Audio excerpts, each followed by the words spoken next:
We'll call the meeting to order. Good morning, everyone. We respectfully acknowledge that the Township of Algonquin Highlands is located on Treaty 20 Mississauga territory and in the traditional territory of the Mississauga and Chippewa Nations, collectively known as the Williams Treaties First Nations. We also acknowledge a historic shared presence of other Indigenous nations throughout the area, and we recognize these original inhabitants as the stewards of its lands and waters since time immemorial. Can I have a mover and a seconder to adopt the agenda for today? Councillors Shortreed and Barry. Is there any disclosure of pecuniary interest on the matters on the agenda? Seeing none. Oh, sorry. That's okay. Got ahead of myself. Moved by Council Shortreed, second by Councilor Barry. Be it resolved the March 20th, 2025 agenda be approved as circulated. All in favor? That's carried. Could I have a mover and a seconder to adopt the minutes of the March 8th, February 20th and March 8th meetings? Councillors Barry, Deputy Mayor Dayu. Moved by Councilor Barry, seconded by Deputy Mayor Dayu. Be it resolved for the February 20th public and March 6th, 2025 regular meeting minutes be approved as circulated. All in favor? That's carried. And can I have a mover and a seconder to move into the public meeting portion of the meeting? Councillor Shortreed, Councillor Deputy Mayor Dayu. Moved by Councilor Shortreed, seconded by Deputy Mayor Dayu. Be it resolved, Council adjourns its regular session at 9:01 a.m. in order to proceed into a public meeting for the following. 1, zoning bylaw amendment application, AHZBA 523, part of lot 13, concession 10, geographic township of Stanhope, and zoning bylaw amendment application, AHZBA 125, part of lot 25, concession 12, geographic township of Shoreburn. All in favor? That's carried. So we'll call upon our planner. And the first application we're hearing is Kamal and Hina on Halls Lake Road.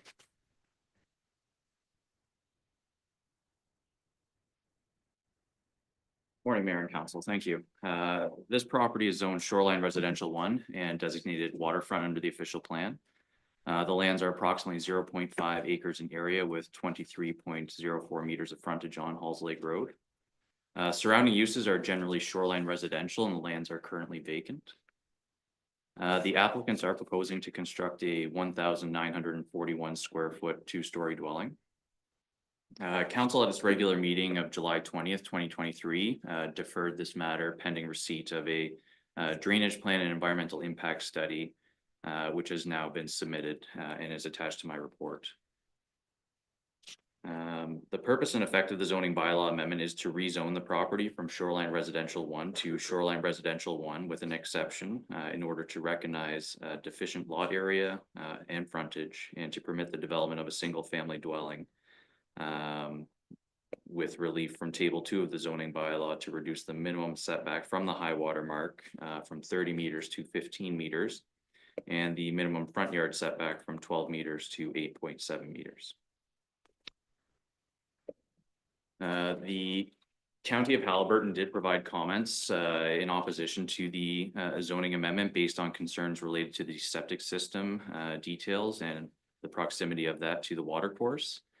Our zoning bylaw does state the minimum setback from a high water mark for septic system leaching bed shall be 30 meters. However, where an enhanced filter bed or tertiary system as defined in the Ontario Building Code is proposed, the minimum setback from the high water mark will be 15 meters. The applicants have confirmed that a tertiary septic system will be constructed to support the proposed development. Therefore, the township zoning bylaw does allow for that reduced setback, and no zoning bylaw amendment is necessary for that proposed system. Notice of the rezoning was posted on the property, circulated to property owners within 120 meters of the subject lands, and posted on the township website and circulated to the prescribed agencies. 4 letters of objection were received. 3 of those were circulated to council before the meeting. However, 1 was not, so I will read that for council's benefit. I want to express my opposition to zoning bylaw amendment 00523. We do not want the bylaw amendment rezoned to allow the development of a single-family dwelling. The bylaw setback is set to be reduced by half the standard, and that's from Brandon Shad.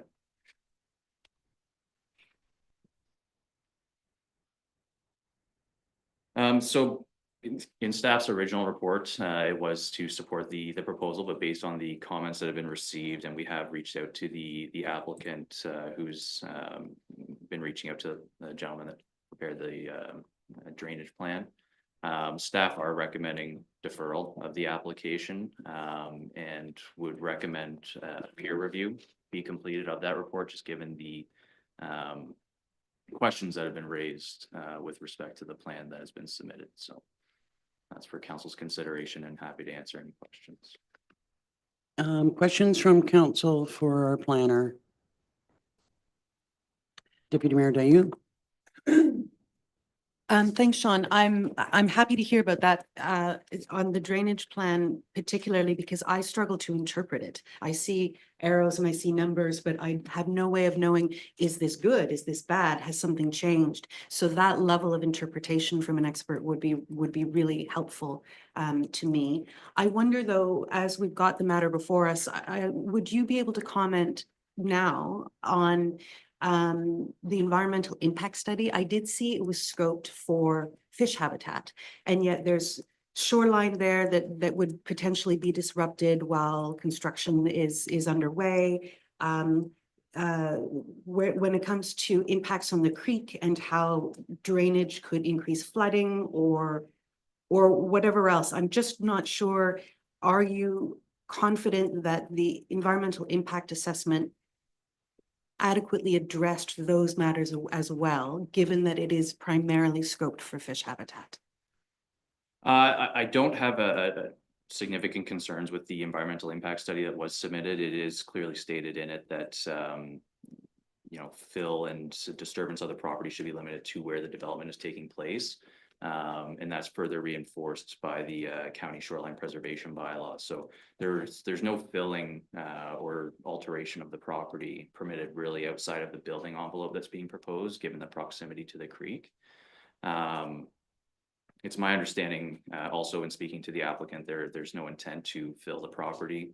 The foundation that's being proposed is a helical pile foundation, so the structure will be lifted off the ground. And the intent, in the environmental impact study, it also states that the grading will be not altered in any way, so the pre and post development flows of overland water would not be impacted by the development. Councillor Berry? Just in clarification with some of the lines that are in the assessment or the scope, it looks like it's fairly close. There's like a red line that goes around, which is the property. And I'm just wondering, is that the property perimeter?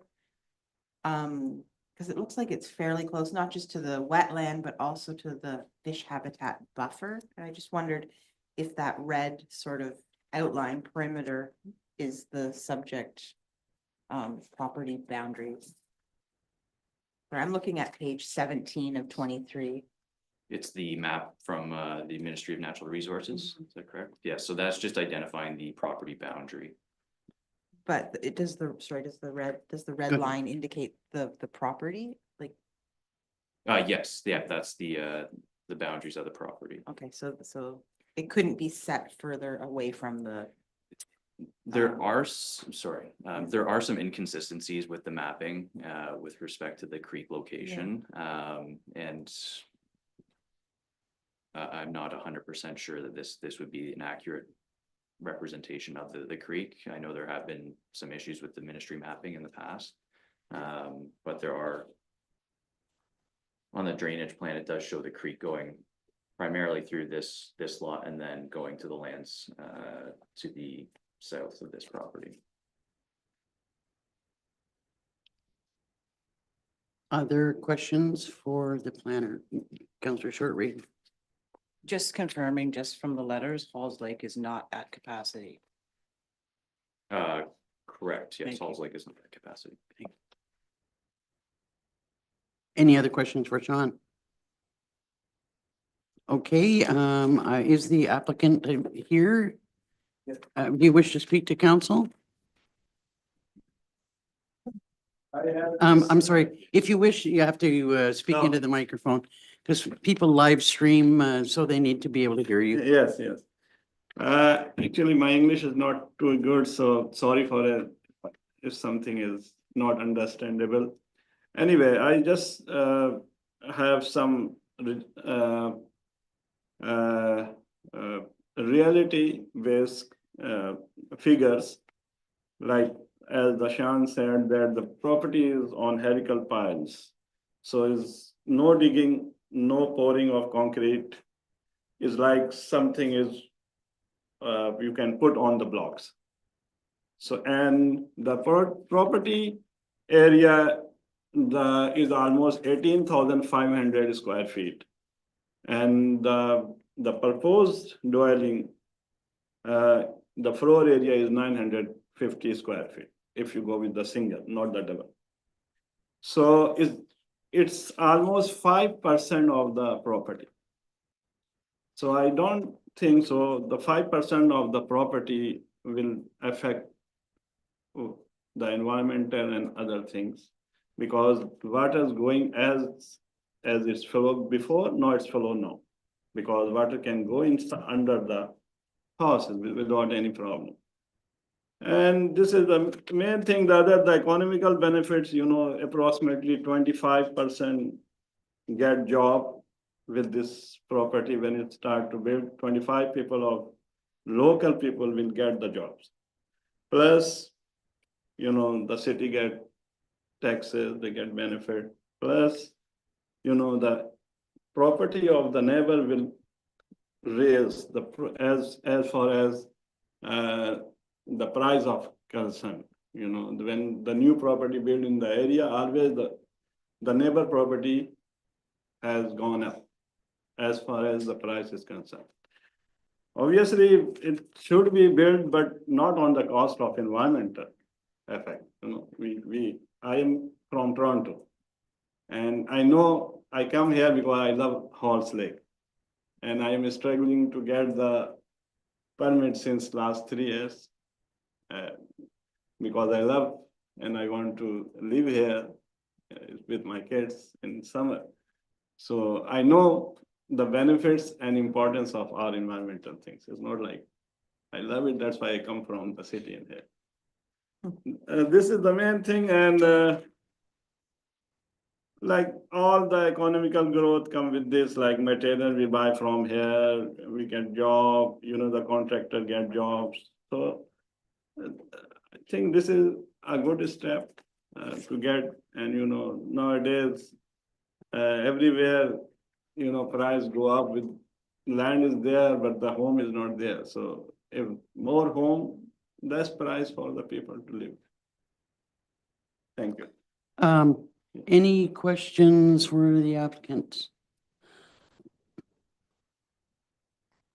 Thank you. Seeing none, thank you. Thank you. Is there anyone else who wishes to speak to the application?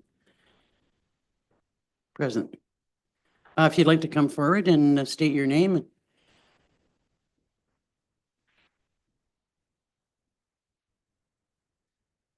Hello, my name is Jan Carnegie.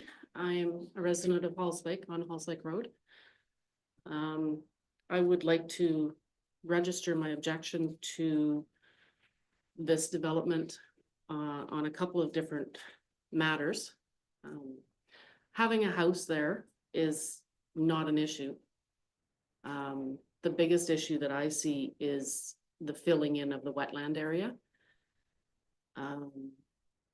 This, in appearances, is the second time that this has been proposed to council.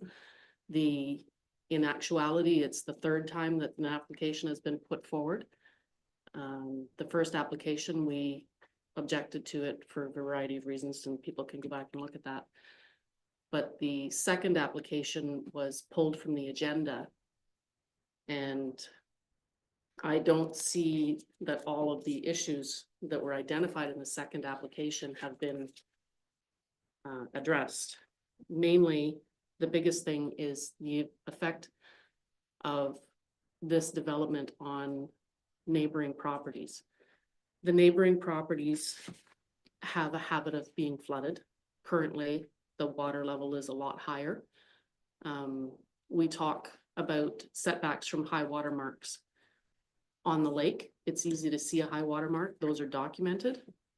But in this creek area, as it funnels to the small culvert that allows it to get across the road into Halls Lake, there's a lot of flooding that happens in that wetland basin. There is no high water mark that's established in creeks. I'm not sure what would determine that, but the normal rate of flow throughout the year is usually what you see in the environmental surveys. The flow at this time of year is at least 3 feet higher, and it floods onto the adjacent property. So the high water mark, you could say, is the water gets this high in the spring. You could say that high water mark is actually across the property line, not in the creek bed. I don't know how that would be determined, but that would be something I would be interested in finding out. Another issue of concern is, as you saw, Deputy Mayor Dayu, the drainage plan. Now, the drainage plan that was submitted last May showed filling in of the entire area, bringing it up to a level of 332 meters. That is higher than the road, because the road, according to the drainage survey, is only at 331.22 meters. The culvert is at 325 meters. So that's a difference of 6 meters from one end of the property where the culvert is to the other end of the property. But the drainage plan still, even after revision and submitted again, shows those property points at 332 meters. It shows a 2% grade from the house over to the property line, with a comment that states match to existing grades at the property line. There's no other way to interpret that than that they're going to fill in this wetland area up to 332 meters. The creek on the original drawing did not go across the property very much. On the second revision of this engineered, licensed professional engineering stamped drawing for a drainage plan, it now goes through the property, but then goes away. I think that the second drawing is a lot more accurate for the location, but this drawing does not show any measurements of distance as to how far away that creek bed actually is. And on that note, the environmental survey as well does not show any actual measurements to where the creek bed is. It's misrepresentative as to where the creek bed is visually. I drive past it every day. I can see property stakes that are there. And I would say, according to the environmental survey, if you use the scale that is on the side of it, it shows over 20 feet between the property line and the creek bed. And I would estimate that, just at a guess, at less than 10 feet. So an actual measurement from the creek bed to the proposed building site would be very helpful in determining where that actual wetland setback should be. Another issue that I have seen is the location of the garage / storage area. Now, you can put a house up on piers, and if they are not developing any of the wetland area, then there wouldn't be a problem. But everything points to the fact that they are. They have a garage at the back of the building, and according to the environmental survey, looks to be about 3 feet from the area that isn't to be disturbed. I don't know how you're going to get a car or anything else into the area without driving over top of the wetland area and the buffer area. Also, I don't know how you're going to put that on stilts. You have to pour a concrete pad or you have to have it come down to the ground and have it open to the ground. Besides that, I don't see how this can be delayed and delayed, deferred and deferred. This is the third time that I've seen documents, and every single time it's showing that they want to fill that in. My biggest fear is that if they do fill in that area, it's going to affect the neighboring properties and they're going to be flooded. They come very, very close to flooding at this time of year all the time. In the basements in some of them where they have equipment for running their house, there's standing water there. And I understand that these buyers did have possibly been misled as to what they could do with this property when they purchased it. And that is unfortunate, but I don't think that it is the responsibility of the neighbors to take fallback from that. I know that one of the neighbors, adjoining property owners, actually had requested from the real estate agent that they could purchase the property and let them recoup some of their losses because it is not really developable. Maybe they would like to revisit that and move on to a better suited property, as this one does have a lot of issues. I would like council to contemplate the fact that if 3 drawings have been submitted and all of them show filling, what is going to happen after the building is done and the building permits are closed? Is it possible that someone's just going to come in and fill it in, because that's seems to be what they want all along? And once it's done, it's too late. As the previous owner cut down a bunch of trees and it's too late to do anything about that. So that's all I have to say. Thank you very much. If you have any questions for me. Mr. Kamala, you will have an opportunity to respond after everybody has asked their questions. Do council members have any questions for Ms. Carnegie? Okay, seeing none, as you heard earlier, that there is, once again, it's being recommended for deferral for peer review. But I would now ask our planner if he's got any response comments to make to the comments that you've made. Okay. One other thing I'd just like to specify, the environmental survey was also redone and changed. It originally recommended a 15-meter setback from the wetland area, but when it was pointed out that that wasn't possible, the environmental survey also changed to recommend only a 15-meter setback from the high water mark or from the actual creek bed. And to me, that's a big difference. I don't know how you can change a recommendation in an environmental survey, but it was done. So the reliability of a lot of these surveys seems to be in question. Thank you. Thank you.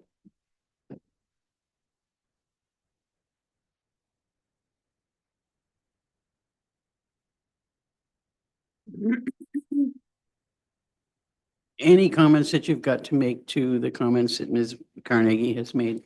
The one I really want to address is filling after the fact. The county shoreline preservation bylaw protects this property, so anything within 20 meters of that creek bed cannot be altered except for any permitted development, whether it's through a zoning bylaw amendment or just through the regular zoning bylaw if it met those standards. So just like any other property, any waterfront property, if they were to do filling or site alteration within 20 meters of a water body, there's a process, there's a bylaw already in place protecting that at the county level, and ramifications for those who don't follow that. I've also, in my conversations with the applicant and reviewing the environmental impact study, there's no fill that's being proposed, as my understanding. The area where they're wanting to develop is already an elevated portion of land on that property. But I can see the discrepancies that have been shown on the drainage plan. And I think that's why it's important that we have perhaps a second set of eyes look at that to ensure that it is accurately reflecting the lay of the land there. Any questions on Sean's comments? Councillor Barry? Not specifically on these comments, but I've looked and I can't seem to locate any drawings that specify the septic and where those would be located. And it's my understanding with a new build, you have to allow for possibly a future septic, so room for a second septic, is that correct? So only one septic location needs to be identified, and it should be shown on It does the, show on the one map. it's behind the proposed dwelling. I believe it's approximately 17 meters from the creek.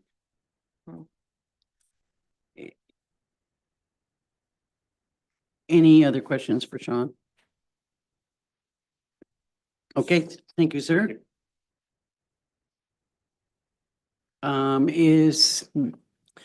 Okay, you can bring them in if you want, and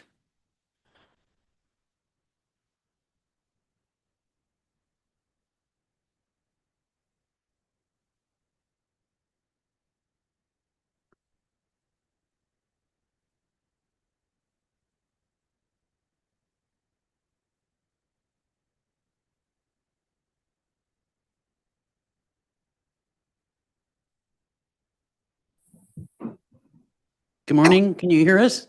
I can hear you. If you could just identify yourself, please. I am Sharon Welsh, and I reside at 1215 Halls Lake Road. I am an adjacent property.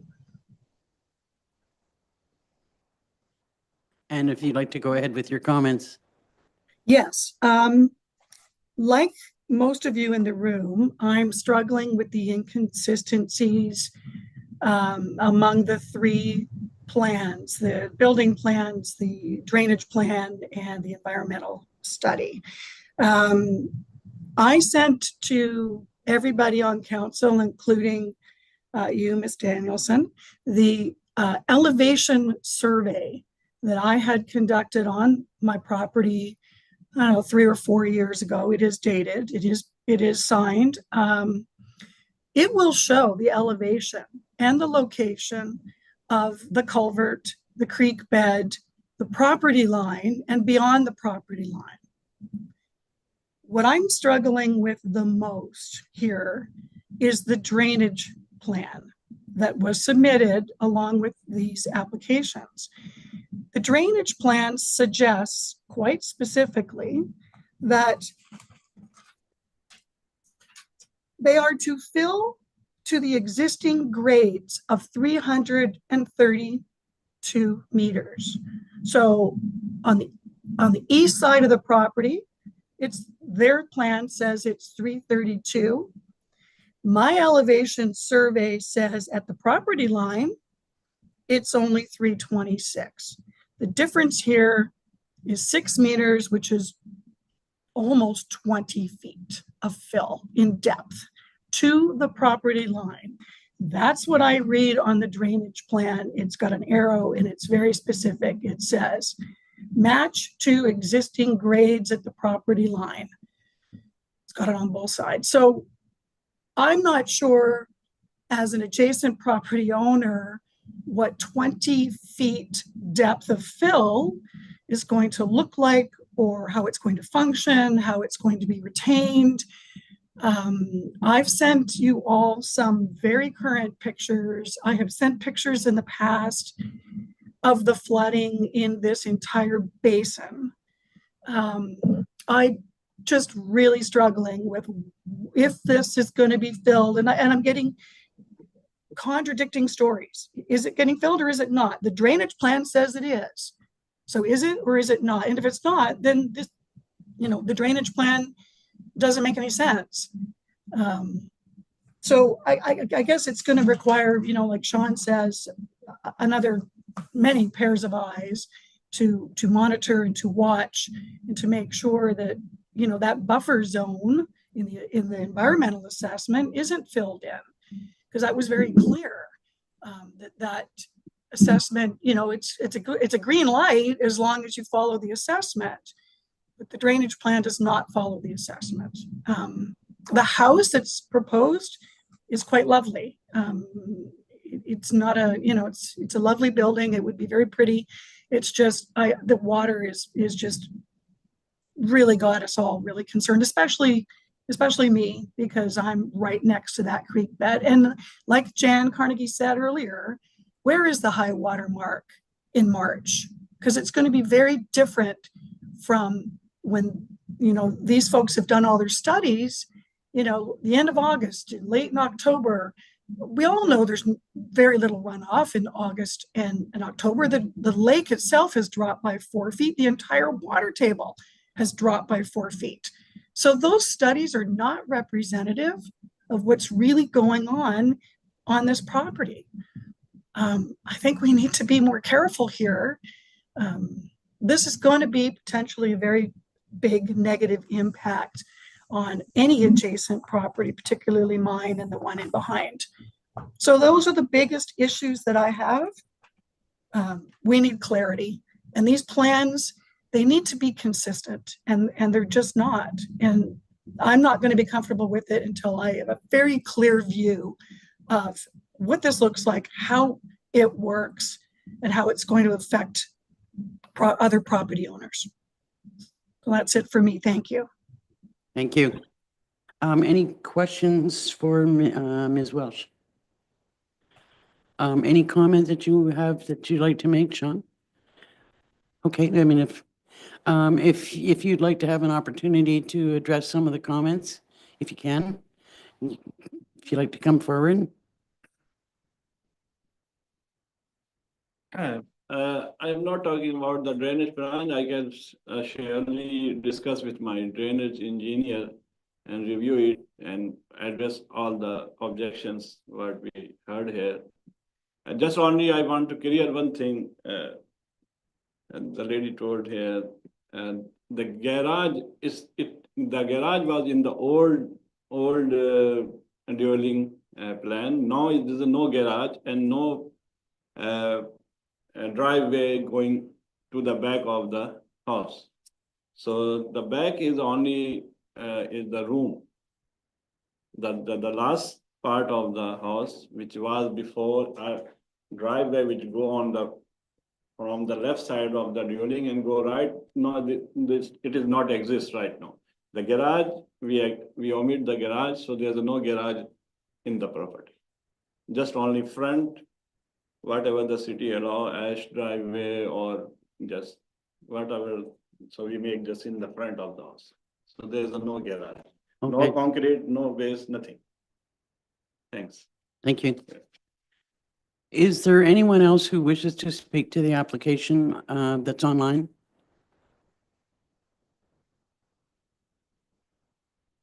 No further questions by council?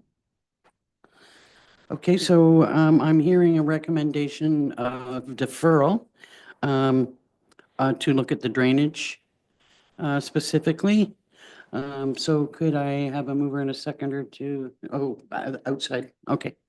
So the motion to recommend the deferral will come after we come out of the public meeting. We have one other application to deal with.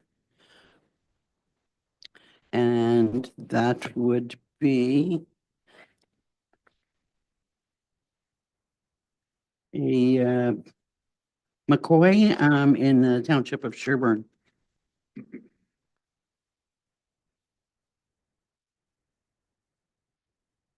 So if you want to go ahead with your report. Thank you. The lands are zoned shoreline residential 2 and designated waterfront under the official plan.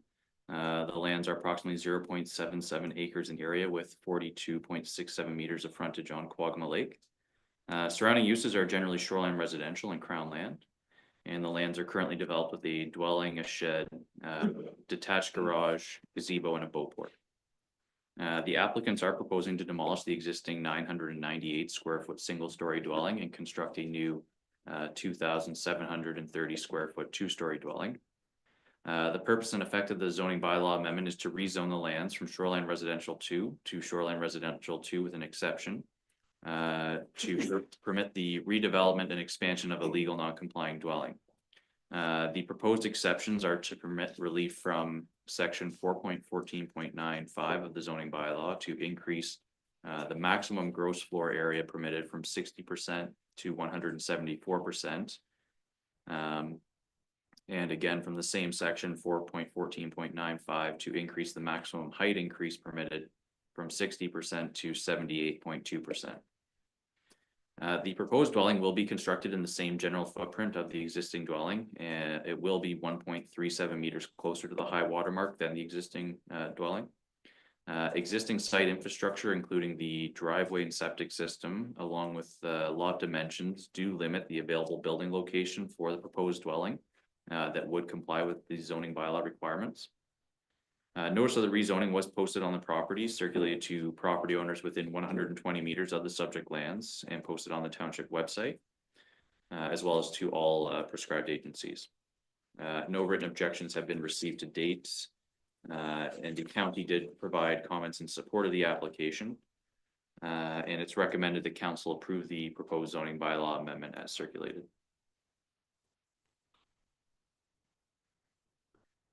Thank you. Any questions for Sean?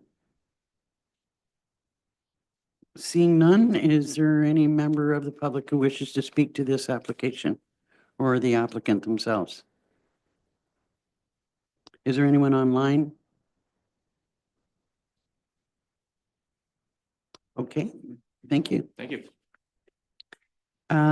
So I guess at this point, we would have a mover and a seconder to move back into open session, regular session. Deputy Mayor Dayu, Councillor Shortreed.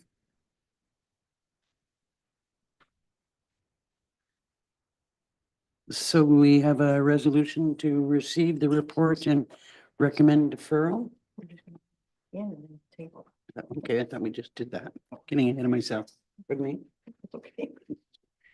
Moved by Deputy Mayor Dayu, seconded by Councillor Shortreed. Be it resolved that the public meeting adjourn at 9:36 a.m. and the regular meeting resume. All in favor?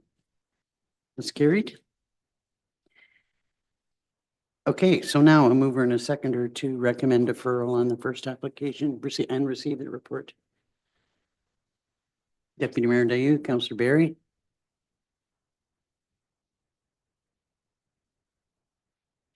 Moved by Deputy Mayor Dayu, seconded by Councillor Barry. Be it resolved, council receives report PL 1925 regarding the rezoning of lands located at part of lot 13, concession 10, geographic township of Stanhope, Kamal and Hina.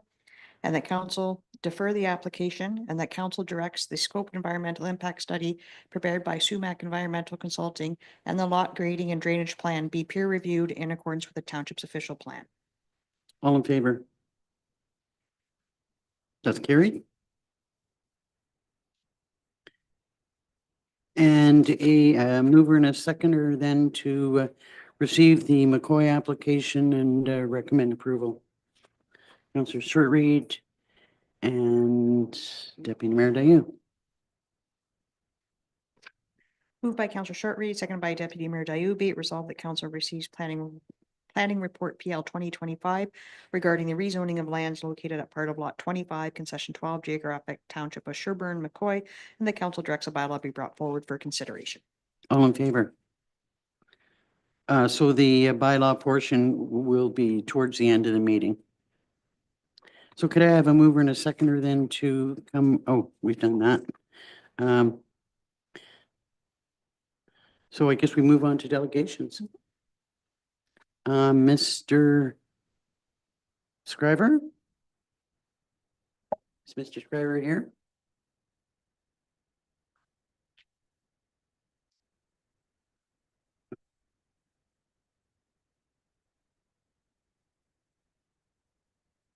Thank you. Yep. Thanks for your information.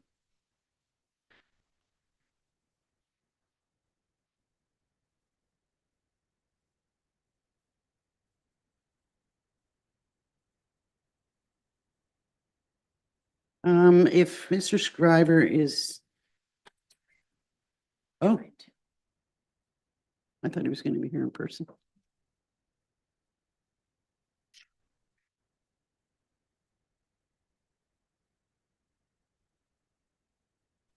Hello? Good morning, Mr. Scriber. Hello. Can you How hear are you me? this- Yes, we can. Okay, thank you. So if you'd like to speak your piece. Yes, morning, Mayor and Council. On February 14th, 2025, I went to my cottage for Family Day weekend and parked on Big Hawk Lake Road like I've been doing for over 30 years. Monday morning, I dug out my truck and trailer and moved my truck forward and disconnected my trailer to transfer to another vehicle. I then proceeded to head away on a snowmobile trip. I returned Friday to frantically find my truck missing and found out it had been towed and would cost $636 to retrieve my vehicle. I do not follow social media and was away, so I could not move my vehicle as requested. Returning to Big Hawk Lake Road, I found another vehicle and equipment had been plowed around and not towed. I do not understand why two vehicles were towed at a high cost and one was plowed around. This seems like a very unfair practice. There is no angled parking or designated parking area in the winter. This is a municipal road and there are no parking signs or snow removal signs. This road is used by cottagers and tourists for parking when visiting the area. The township could have relocated the vehicles up the road. It was not an emergency tow situation because they planned the snow removal. They could have also plowed around the two vehicles as it seemed they pushed the snow to the side of the road. Most municipalities have contracts with towing companies when doing snow removal for these situations. It is not fair practice to plow around one vehicle and tow my vehicle. I believe the township acted irresponsible and I should be compensated for my expenses, as I think I was unfairly towed. I would also like to point out that the whole road is used for parking by cottagers and tourists for any length of time, as there is no other parking. You could be on holidays or a canoe trip for weeks. Councillor Richards, owner of the marina, can confirm the whole road is used for parking all year round. We should be able to go to the cottage for holidays without the fear of being towed. Thank you. Thank you. I would just comment that Councillor Richards is here as a member of council and cannot speak to what the standard practice is for parking, but we're all aware of the fact that people park along the road for good portions of the year. However, the Highway Traffic Act does allow for vehicles to be towed if they're impeding snow removal and impeding plowing. And it's my understanding that the one vehicle that remained in place was not impeding the ability to plow the road. I would say that one of the things that we're doing is working on a long-term parking plan for the area because we acknowledge that it is problematic in many ways. Now, I'll have our Public Works Manager correct me if I'm wrong, but I don't believe that the township normally does towing, that we normally contract out a company to do towing on our behalf. But I would look to any other members of council to ask questions if they have any. Questions from council? You don't have to ask a question if you don't want to. Go ahead. Well, I guess it's a comment more than a question, if that's permissible. I'd like to hear from Mr. Thorne. Yep. And then we can Yeah, ask questions as appropriate.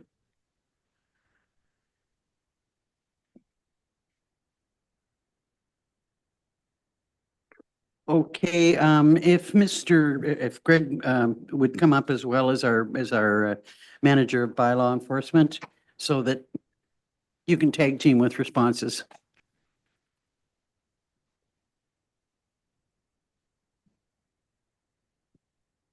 Go ahead, Adam. Morning, Mayor and Council.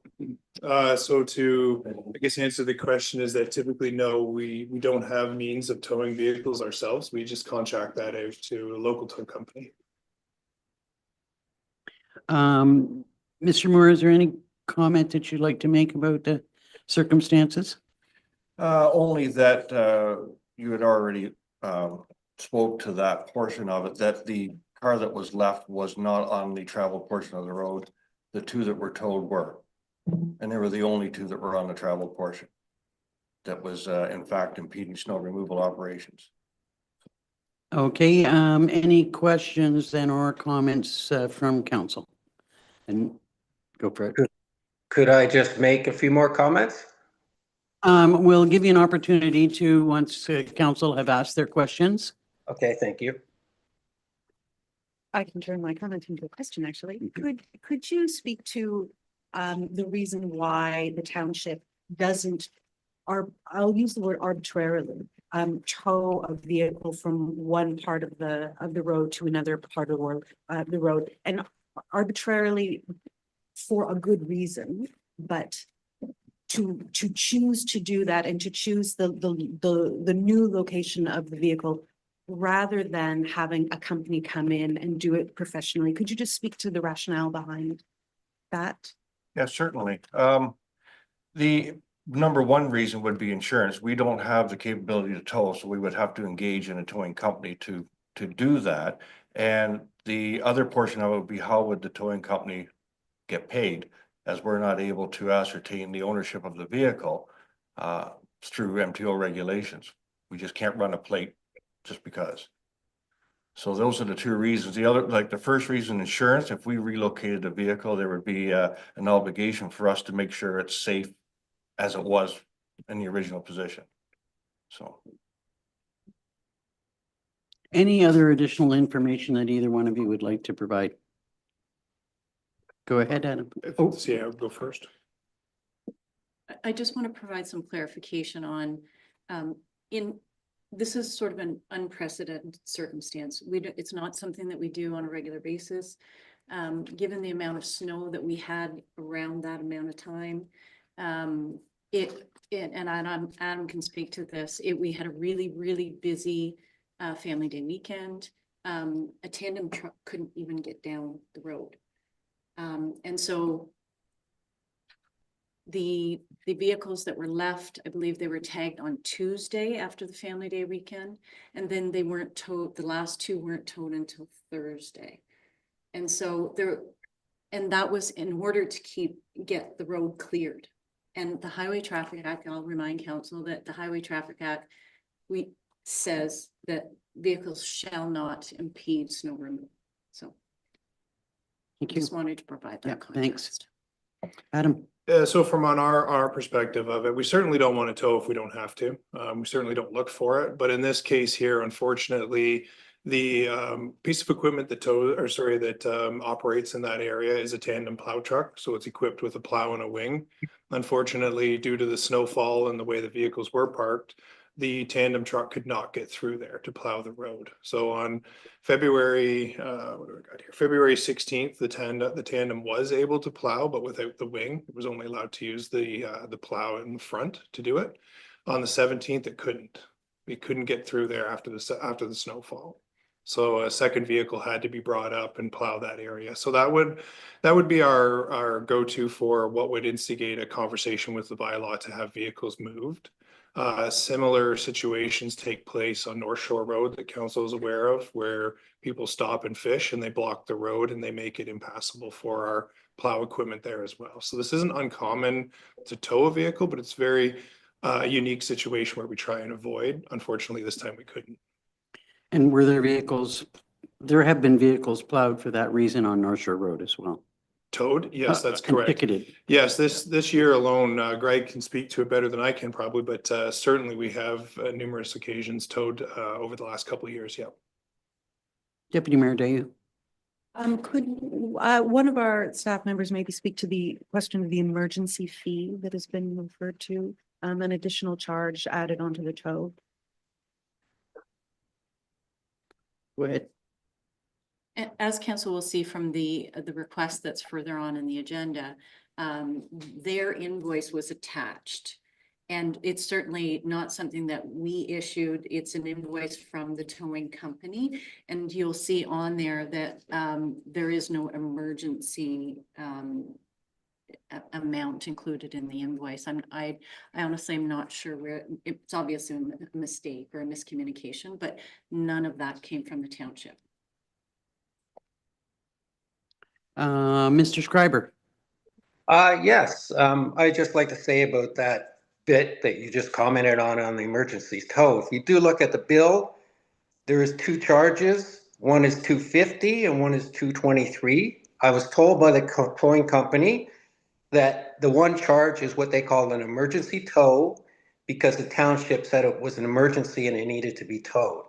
This is usually just left for, like, required for, like, situation where there's a car accident or a pole down or something like that. This was not an emergency tow situation. And the whole road is used for parking. You cannot say that one vehicle, it's okay to park on the road and the other one isn't. The whole road's used for parking. It's not just one spot. If you go up there on a weekend, it is parked from the marina to the dam. And that's common practice. I go to that, I've been parking there for 30 years. And I go to my cottage, I expect to be able to go to my cottage without being towed. These charges were ridiculous. There's no way you guys can justify these charges. Like, this is just crazy. Well, the charges were not ours. They were the Yes, tow but companies. you were the one that it on the bill it said is authorized by the Township of Algonquin. Yous were the ones that had it towed. And That's why? right, because your vehicle was impeding our ability to access the road. The other vehicles were not. It was parked on the road in the same way. How can you plow around that vehicle and not the others? The snow was pushed to the side of the road. It was not done with a plow. You can see the markings on the picture. Councillor Richards.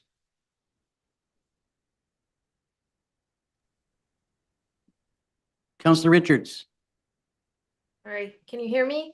I'm having Yep. a bit of Zoom trouble with the screen flashing. Mr. Shriver, I know you to be a very reasonable man. Unfortunately, from what I've been told, they're not able to like phone somebody about a vehicle being in the way. The only way they can do it is by putting a post on social media or putting a notice on the vehicle to move it at some point. If theoretically you had been able to be contacted by phone and you were out of town, and therefore unable to move your vehicle, and they had informed you that they needed to do so because it was impeding traffic for the safety of the road, for the safety of your vehicle, and to get a plow around it safely. I do believe that you would have said, by all means, go ahead, tow my vehicle, because you wouldn't want to do that. So what I'm trying to understand is this about you feeling that the charge was too high by the tow company, or just that you disagree with staff that your vehicle had to be towed at all? I understand they have to do snow clearing, but what I don't understand is how they handled this situation and how they could justify a towing bill of over $600 to someone that just went to their cottage for a holiday. And it is common practice, which for people to go up there, they could be on holidays for weeks and not come out to their vehicle for weeks. You have canoers come in there all the time that could be canoeing and backpacking. They can't be reached. Now, I understand that the road has to be cleared, and I understand that they have their jobs to do. But my point is, I believe this was really mishandled, really mishandled. And the council has an opportunity to straighten this up, because you don't, that's not how you deal with your cottagers and the people that are coming to your area to visit. You know, I'm a reasonable person, but I just don't think that this was done properly. I understand they have to get their equipment in there, but I think there was other means of doing it. Well, I have to beg to differ with you, sir, because we don't have another means to deal with it. Particularly, this was an extraordinary snowfall. The equipment could not get through the road, and we needed to be able to plow the road. Notification was given, and the other vehicles that were on the road were not impeding plowing where your vehicle was. And I'd have to defend the staff by saying I think that they did everything that they could under the circumstances. I understand you're not happy, but you know, it's not like we can split the bill in half. It's something that's coming from the towing company, and we can't differentiate or you know, do anything with the bill unless council sees fit to do otherwise. I guess unless you have anything else to say. Well, I just like to say, like, I mean, This in is 30 not an years, exchange. oh, sorry. We've heard your argument about how long you've been parking there, how long you've cottaged there, and we love the fact that you are here, but there are certain times when, under extraordinary circumstances, we have to take action. And in this case, we had to do that. Councillor, or Deputy Mayor Dayu, sorry. I very much empathize with the number that was on the bill, that the charge is high. The unfortunate reality is that we don't have a local impounding company here in Algonquin Highlands. We don't have a towing company that has all of the insurance and the appropriate security around their yard to be able to handle these situations closer and therefore issue a smaller charge. It's, I think, a simple virtue of where we live. We're in a very rural community. We've got very low population density, and the very nearest place, the very nearest towing company that could handle this is, you know, is further away than what we would have otherwise hoped. But I do have empathy for that. But it doesn't mean that we can't. It doesn't mean that we can do anything about that charge. But I do have empathy for the cost. Any other comments by council? Councillor Richards. I do want to say that I agree with Deputy Mayor Dayu. I have empathy for it. This is the closest tow truck company that could be utilized. And, you know, it's fortunate that they were the ones utilized and not one that was farther away. Had they not been available, that would have been where staff would have had to go. But at the same time, I also entirely empathize with Mr. Shriver in that you do go away on snowmobile trips from your cottage, or even if you're just out at your cottage, you're not necessarily coming back in to the road to check on your vehicle while you're at your cottage. And a lot of people there do not have Wi-Fi at their cottages. You know, even get a cell signal at their cottages are difficult there. So social media is a difficult way to reach people in this area. You know, I think there's a lot that can be said. We should have done this or we should have done that in hindsight. But I think staff did what they had to do in the situation that they were in. It was an unprecedented snowstorm. And, you know, we can argue and disagree with what was done and what should have been done. And we can learn from this, I think, certainly going forward, both in what we do as a township, but also what the local community is aware could happen in these circumstances, because it's probably not the last time we're going to see an unprecedented snowfall, given the, you know, ongoing changing weather patterns that we're seeing and the severe weather changes we're seeing. But I, look to the rest of council to consider what we can do to, perhaps compromise in this position. I would have to respond to that and say that I believe that staff, we can consider going forward if there are other steps that are taken. In this case, I believe that staff did everything they could do under the circumstances. I'm going to defend their actions because they did what they had to do. What do we have for a motion? If you could read the motion out.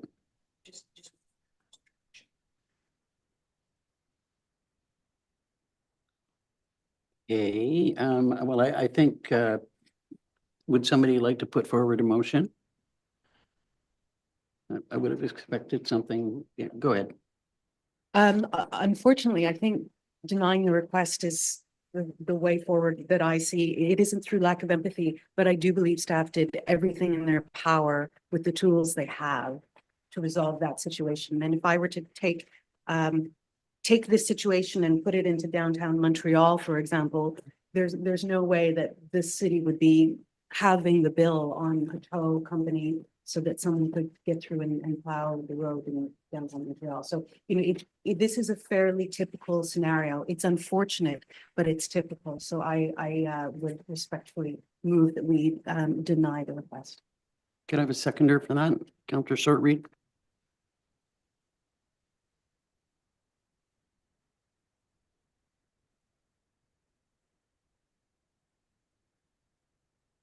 Moved by Deputy Mayor Dayu, seconded by Councillor Shortreed. Be it resolved, council receives a delegation from Kevin Scriver requesting reimbursement for a towing bill he received in February 2025 on Big Hawk Lake Road. And further, that council denies the request for reimbursement for the said towing bill. All in favor? Opposed?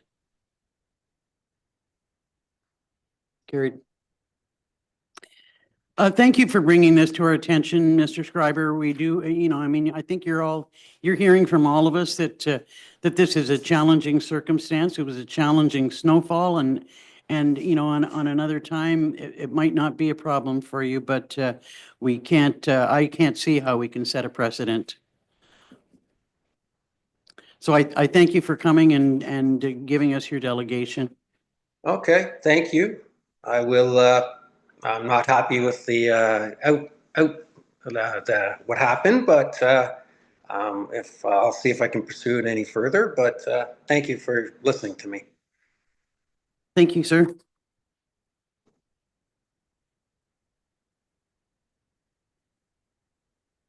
We have no presentations. Do any members of council wish to pull items from the consent agenda? If not, could I have a mover and a seconder then to receive and approve the consent agenda? Councillors Shortreed and Councillor Berry. Moved by Councillor Shortreed, seconded by Councillor Berry. Be it resolved, items listed under the consent agenda are considered routine and acted in one motion. Each matter of business contained in the consent agenda is recorded separately in the minutes of the meeting, and that council has reviewed the consent agenda consisting of various staff reports containing proposed recommendations, and further council approve and adopt the March 20th, 2025 consent agenda and recommendations contained in the staff report and direct staff to proceed with all necessary administrative actions. All in favor? That's carried.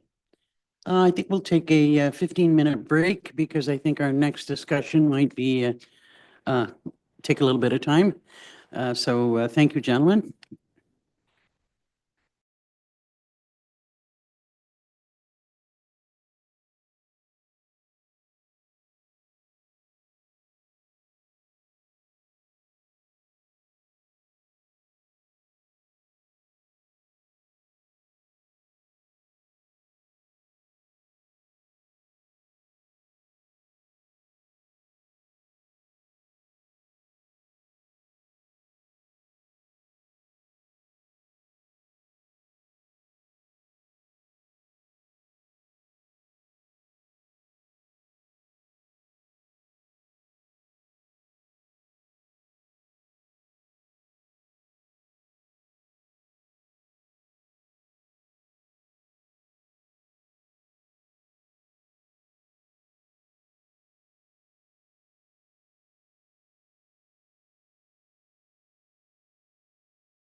Welcome back to the open session.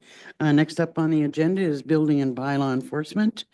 And the first item is Mr. Paul Coffey's request for reimbursement on towing. So we've all read his correspondence. Comments? Deputy Mayor Dayu. My thoughts are consistent with the delegation that we received and we recommend that we proceed with the same.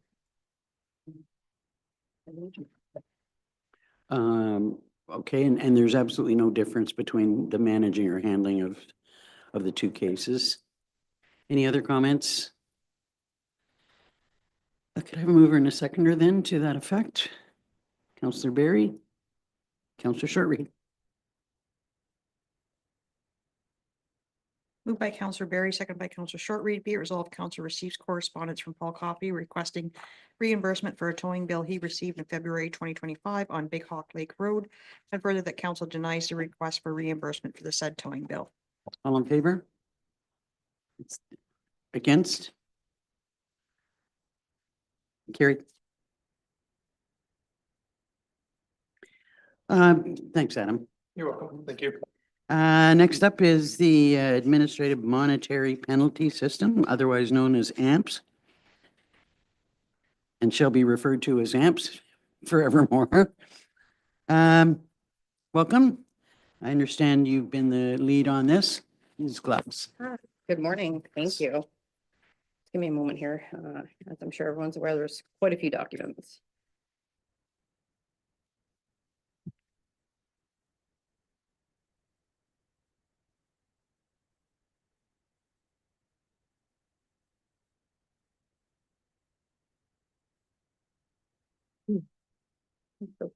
Thank you. Good morning. I'm pleased to bring forward the proposal for administrative monetary penalty system bylaw and the potential for its implementation within our township. As I mentioned, there is a lengthy bylaw and attached required policies provided for under the Municipal Act. Included with that was a very in-depth staff report. Following that, I just had a few key points I would like to just bring forward,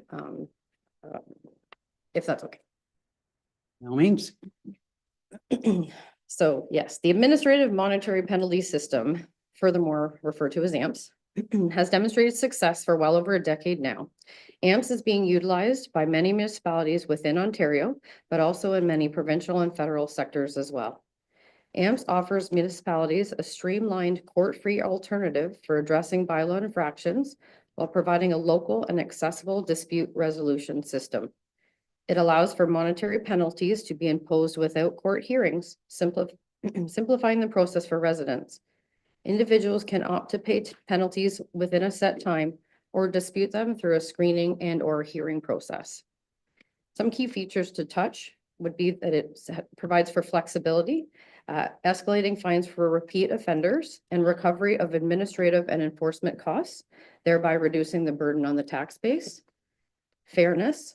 It's a transparent quasi-judicial process with adherence to natural justice and provincial law with publicly posted policies. It has efficiencies. It will hopefully reduce the backlog of the current court system, and it offers a cost-effective alternative. And furthermore, it will align with the AH strategic plan for Algonquin Highlands, which improves and supports service excellence, increases efficiencies, accessibility, and helps to limit our environmental footprint.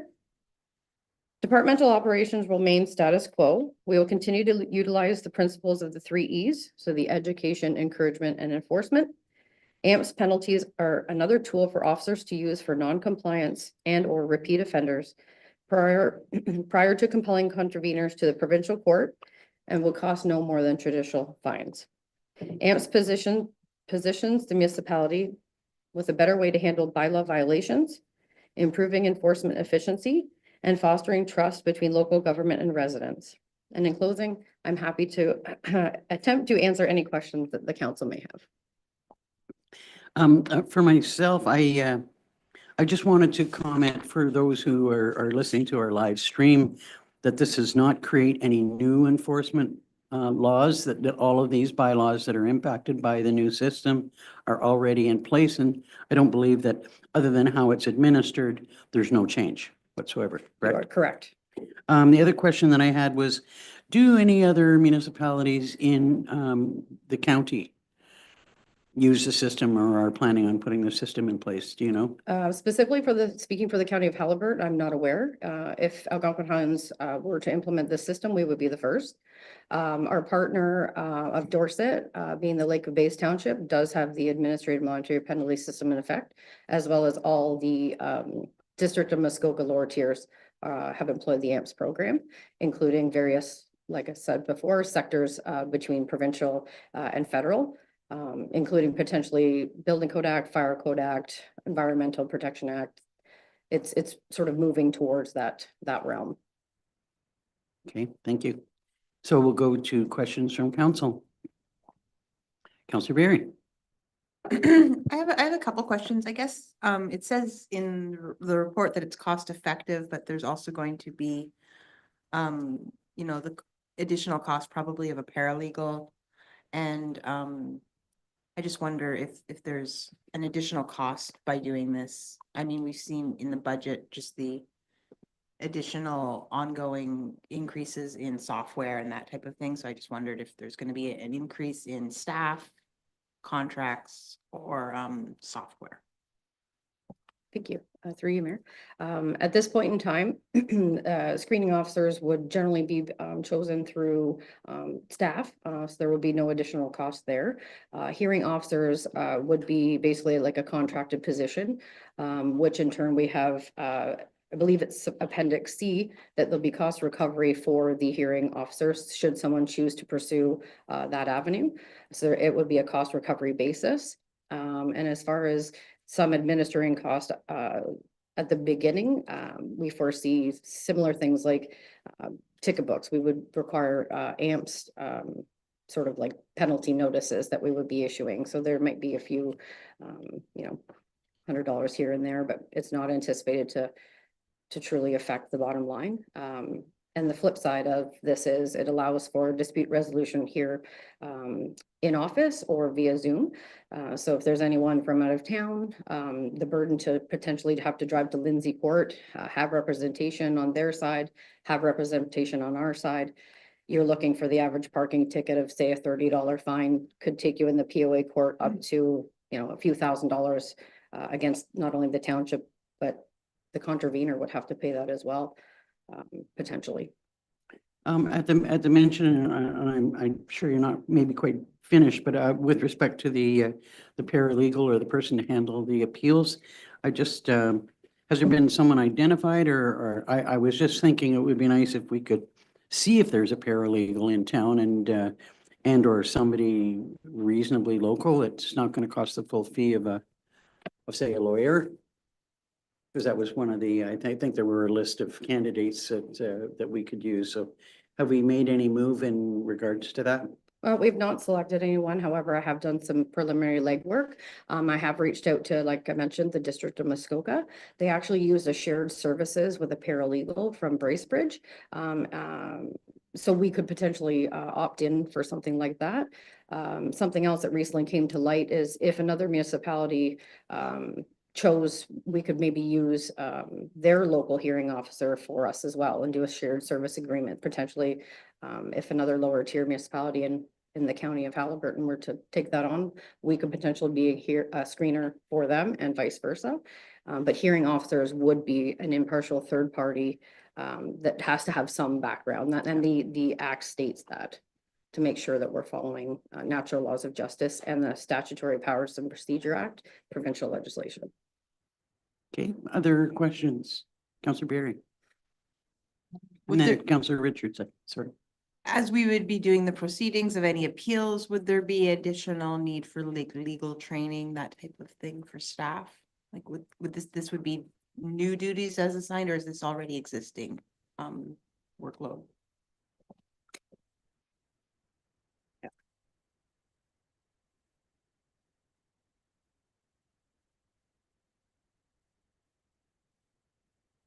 With respect to a screener only, because again, like I mentioned, the hearing officer will be a third impartial party. We have section 5.9 that basically identifies what the screening officer would be looking for, of what they can and cannot do. So for example, a defective form on the penalty notice, you know, something like a wrong date. At that point, the screening officer would be able to cancel that. So I don't believe there'd be any additional training. However, I would defer to. Yeah, There sorry, were- through you, Mayor, there would be no additional training to the bylaw staff. It's the same procedural service that they're delivering right now. It's just, instead of a POA ticket, it's a administrative penalty. So an individual from outside of, say, the bylaw department? Isn't there supposed to be some? Oh, sorry, the screening officer screening is the only one that Kristen talked to right now that would have to do a little bit of training around what to look for on when a contravener shows up with a disputable ticket, to physically look at the ticket for correctness and maybe hear the reason why they dispute it. And that would be a little bit of training and discretionary on that person. And it is other duties as assigned, where it's not going to be a dedicated person. Madam CEO, did I see your hand up? I think it's been answered. I do have some thoughts in mind. I think I mentioned this to council previously, as I do have some thoughts in mind around who the screening officer might be and who may be able to handle that, those other duties as assigned. It can be a slippery slope, that one. It could be, yes. But hopefully there won't be a lot of them. And so we do have some thoughts in mind for that process, yes. Another question, Councillor Barry? Yeah, so my other question is in regards to just the way the system would work. Would there still be, how do I phrase this? Would there still be physical fines presented, or would these now turn digital? Like, would we get a complaint and then you would receive a digital ticket? Through you, Mayor, at this point, I don't believe that we're heading down that path. It would be a physical tri-copy booklet that we would be ordering, similar to a parking ticket. I don't know that the township's there yet. I don't know how many. I mean, this is a brand new program if we were to implement it. So at this point, no, I don't believe there'd be any digitized format. We don't do that now for parking. It would be very expensive for the software and handhelds. Councillor Richards and then Councillor Short-Reed.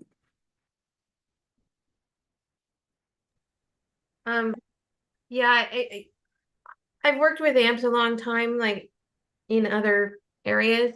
And it is a great system, and I think it will help staff to save a lot of time and effort and as well as our township money. The only concern that I did have was I noticed there was a mention of the AMPS penalty going out via email to like last known email address.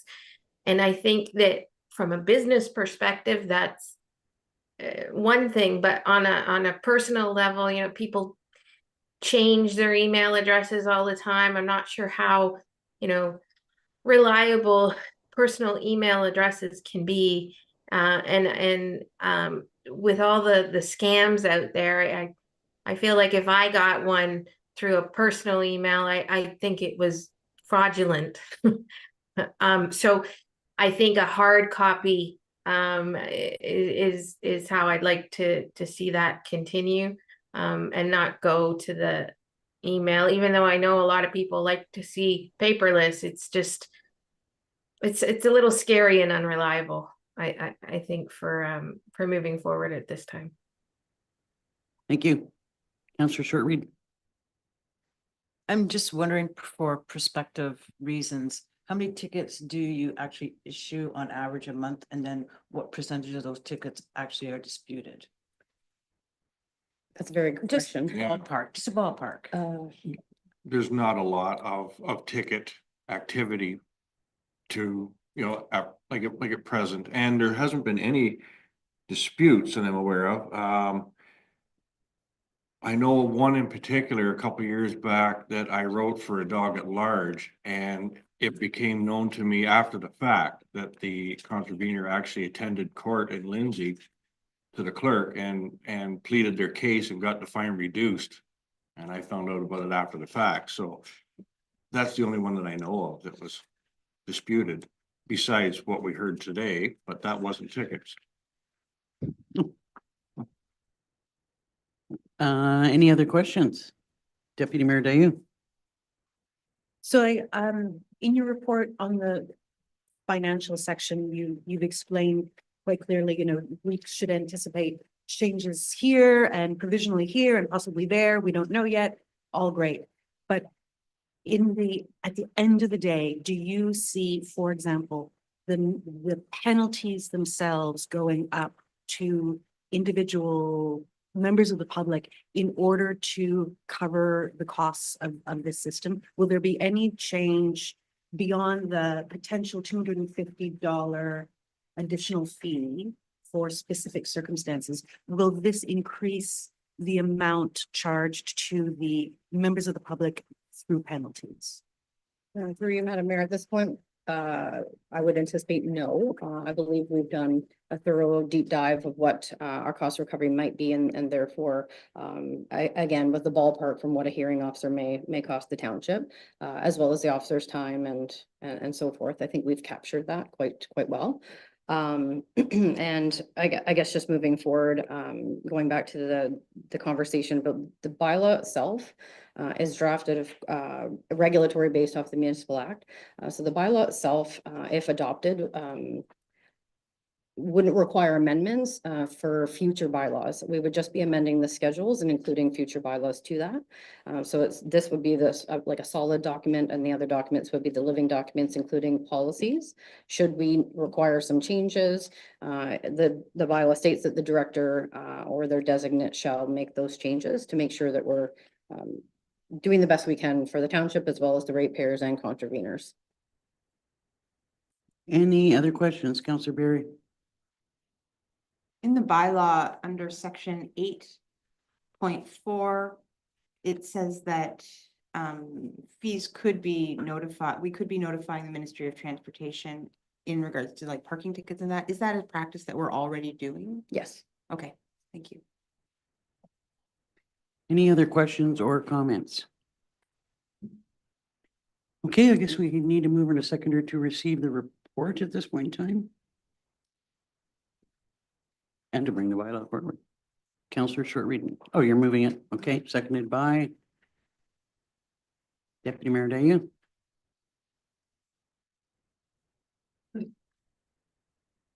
Moved by Councillor Short, second by Deputy Mayor Dayu. Be it resolved, Council receives bylaw report BLDG 225 regarding the draft administrative monetary penalty system bylaw for information. And the council supports the new administrative monetary penalty system AMPS bylaw schedules and designated bylaw amendments. And that council directs staff to enter into a contract service agreement with the hearing officer subject to the terms that are satisfactory to the chief administrative officer, and authorize the CAO to sign the noted contract, and further that council directs the AMPS bylaw be brought forward for consideration. All in favor? That's carried. Thank you.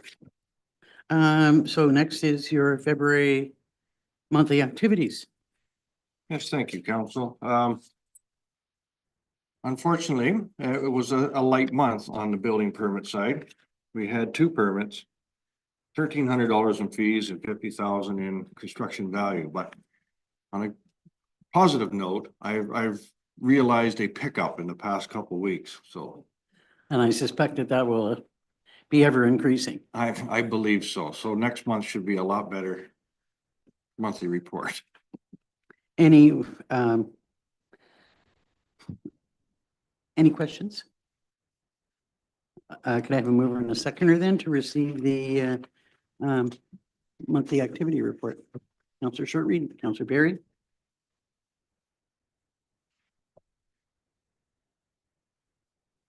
Moved by Councillor Short, seconded by Councillor Berry. Be it resolved, council receives building bylaw report BLDG 525 regarding monthly activities for information. All in favor? That's carried. Thank you. Thank you. Next up, Parks, Recreation and Trails.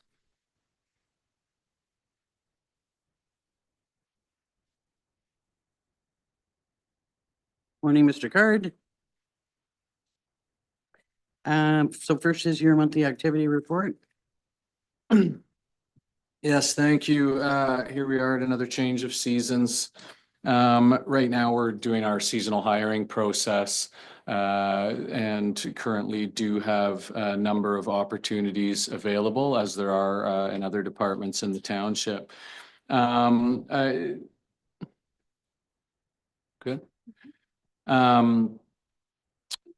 Continuation of review of non-resident fees, considerations relative to software capabilities, and just a very brief update on that I've scheduled or we've requested a meeting with our recreation related software provider, which will allow us to speak to their program developer to start looking at and developing some possibilities as to exactly how that would look. They're booking up to 2 months out right now, so I'm not actually going to be able to end up speaking to one of their developers to move that ball forward for potentially a month to 2 months. Our campsite reservation software, Camus, they're going to have a test system out to me in about 2 weeks' time. So once I have that information in place, I'd then be able to have further discussion with council on it. Elsewhere, we just closed a request for tender for replacement pickup truck for the PRT department. We partnered with that with the county, and we came in under budget on it, so we'll be finalizing that in the coming days. And then, of course, February was the snowball. So another fantastic snowball event. We've put the attendance numbers there for council's review and consideration. But again, just a thank you to everyone who attended. Spectacular day, as well as to all departments and all member of staff on hosting another fantastic, successful event. Those are all the highlights I'd like to point out to council. A couple of questions or one comment. Just kudos to Sandra for the work that she did on Snowball, because it went very well, and it was just absolutely wonderful to have the Dorset Rec Center back and up and optional, not optional, but operational. Yeah. The other thing that I wanted to ask was on the vehicle tendering. First of all, I'm really proud of our partnering with the county and with, other partners as much as we possibly can. I think we play we're kind of in the lead in that regard. And that just makes me feel really good. You're doing everything you can to keep prices down. Were you able to get a solid guaranteed price on the vehicle? Yes. We do have to finalize the contract, but yes. Okay, I had heard that there's been some challenges since the concerns about tariffs have come into play, and that, one vehicle that was bid on, the price has already changed and it's not guaranteed. So I just wanted to check and see if this was the same. Councillor Shortreed. I just want to say how amazing it is the first month the rec center is open and the membership totals and the usage totals are fantastic. So great to see. So good to see. So many good comments. Other questions or comments? How are we making out, or are we looking at swim instructors already? Yes, we did do interviews for swim instructors, and for the first time in several years, we received some qualified applicants. So we don't have anything finalized as of yet, but we did receive applicants, and we did go through, we are going through the recruitment process right now. And it's looking like we might be able to have a program. Yeah. Right. Excellent. Okay, could I have a mover and a seconder then to receive the monthly activity report? Councillors Shortreed and Deputy Mayor Dayu.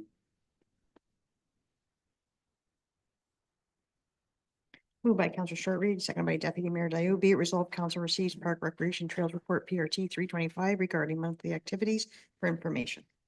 All in favor? That's carried. Next is volunteer appreciation, wine and cheese. Absolutely, and through you, Mayor. So a couple of things I'd like to discuss with council today. One being the date and time for the event, which I'll go over in just a moment, as well as some door prize and prize options for the event. So two ideas related to some prizes that we could offer as the event that staff thought would be an excellent add-on to the event. It's not something we've done before, so I wanted to see what council's thoughts were on it. And one was we'll be creating centerpieces for all of the tables, and I've put photos of each thing we're talking about attached to this report. And it's something that our rec coordinator had found and suggested, and they are a really neat idea. So the thought is we'd create these centerpieces, put them on each table, and then a person at each table would end up being able to take one home. They're potted herbs, referring to the photos, which have some cards based on what the herbs are that we would make in-house within the budget that we have. And go ahead with that. The other item is at the Dorset Snowball, we had a chainsaw carver out. And they created, and we just got these about a week and a half, 2 weeks ago, and finalized 3 beautiful chainsaw carvings that they started at that event, finished up, and then gave to us. And I've got photos attached to the report as well. And they truly are amazing and spectacular. And these came in at the same time we were considering and we're developing the volunteer event, and we thought, what would we like to do with these? So proposing to council a couple of different things. One of them being adding one of these items as a door prize for one individual at the volunteer appreciation event. My suggestion is the maple leaf. Putting the other two being the black bear and the owls on display at the rec center. And then next year at the Snowball, because it was part of the Snowball event, it was included in the cost of the chainsaw carving, then auctioning off the black bear at the Snowball event. That's something that was actually suggested by the carver that many organizations choose to do. So they brought that up as a possibility as well. And then we thought, and this isn't part of this report, but maybe in the future, if it's a well-received thing and we're able to keep doing it at the Snowball, we may end up being able to rotate carvings on display annually through the rec center, and perhaps this ends up being an annual thing, but just thinking long term on that. But at this time, looking for council's direction on those 2 items, and then through you, Mayor, if we want to address that, and then I could go over the considerations for dates and times. Comments? Councillor Berry. I completely support both of the initiatives, the herbs and the chainsaw. I think it's a nice addition to a nice event. Councillor Short Reed. I do too. The herbs are very personalized for our volunteers, and then the door prize is a really nice addition. It's a positive nod. Okay. Any comments on the what's being provided for food?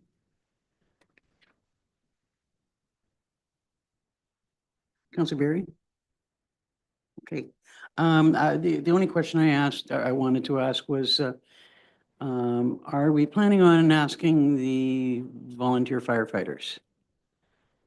I know that they sometimes have their other events. This has come up in the past about whether or not we should be inviting them. They are, some of our most active and put themselves in the most dangerous circumstances. So it seemed to me that maybe we should consider that. unless there was rationale behind not including them. Go ahead. And at this time, it's not something we had planned on doing, so certainly looking for council direction on that. In the past, the discussion has been around, they do have their own events that they do host annually, and therefore not part of this event. So this is normally geared towards committees and members of committees specifically. Yes, and the volunteers on their behalf, so volunteers like that would help out at the airport, fly-in events, at the snowball, at the for Stanhope soccer, etc. And then throughout all of those volunteers that have been helping out during this term of council. So being that this is the first event that we're hosting in the past several years, we'd be looking to reach out to those over from the past several years. Thoughts on that? What does that mean? Yeah, I think that makes sense that we consider, you know, everyone who's been engaging with us this term. Right? And not including the fire department. If that's the recommendation, because they do have their own event. Just wondering if they have, when they have their own event, are they paying for it through the association, or do we pay for it?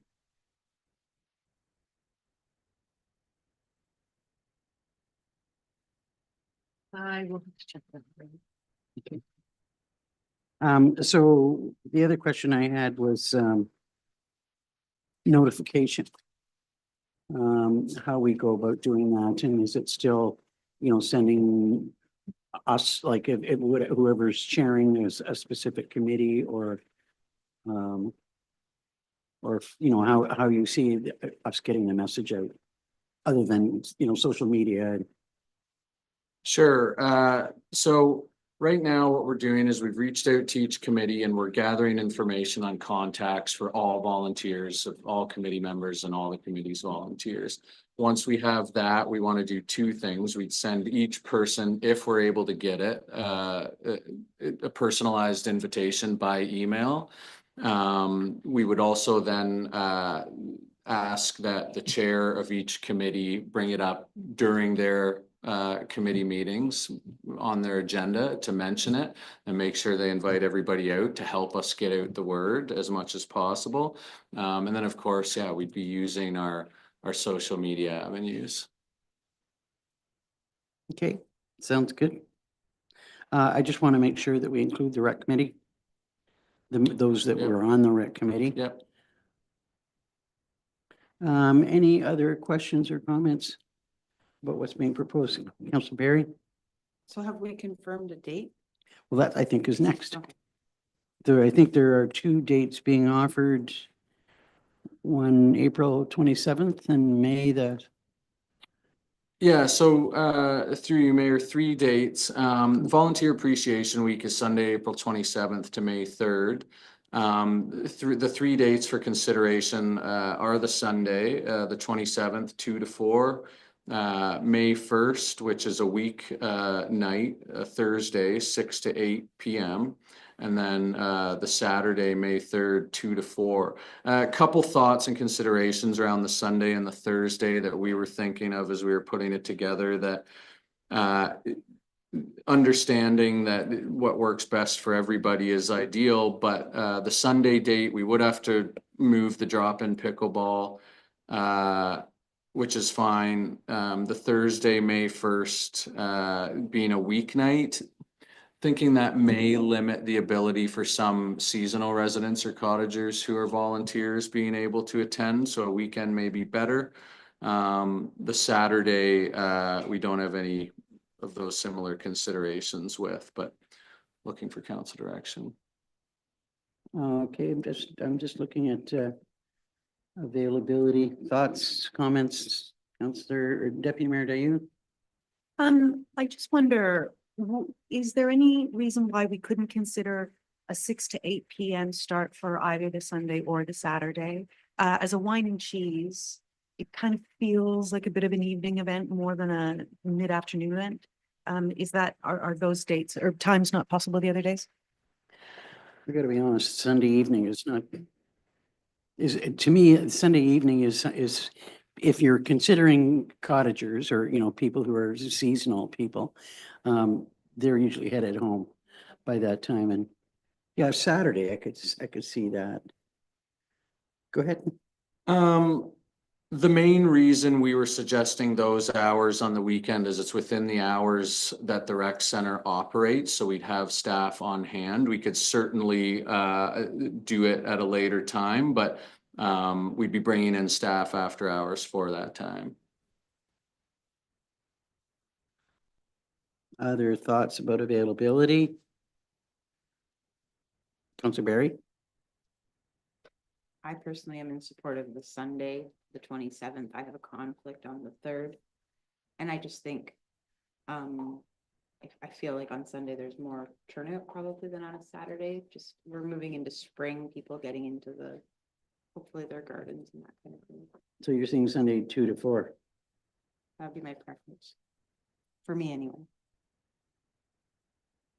I don't know how much of a conflict we'll have with cottagers, only because it's the end of April. I don't think we'll see a lot of them up here yet. It's pretty early to have a conflict there.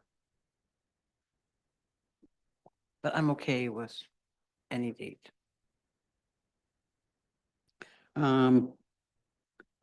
Deputy Mayor Dayton? I'm happy with any dates.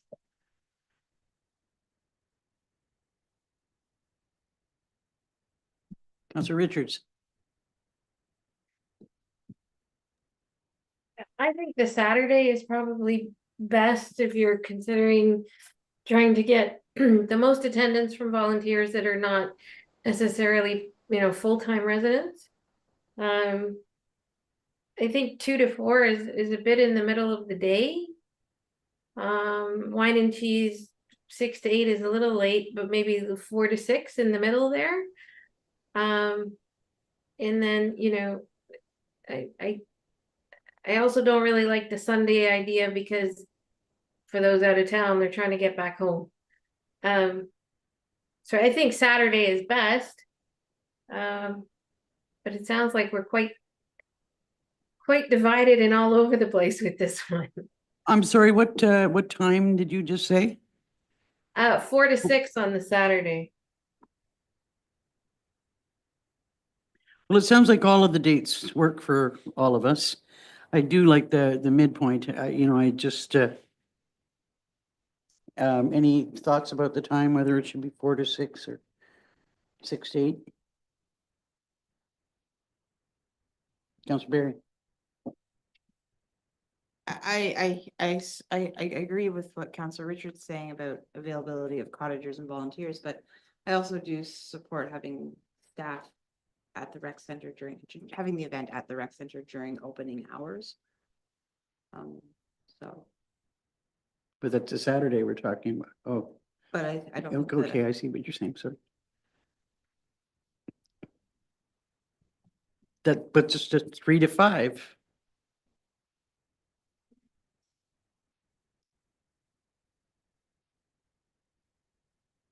That cause any problems? No, again, with council direction, we can run it at any time. It was really just those operating hours. We could do a 3 to 5, yeah. Okay, let's just to go around once more on the time. Like I'm just thinking about your comment about it, being a little early for the earlier times. I think 4 to 6 might work, but anyway, let's hear what everybody's got to say.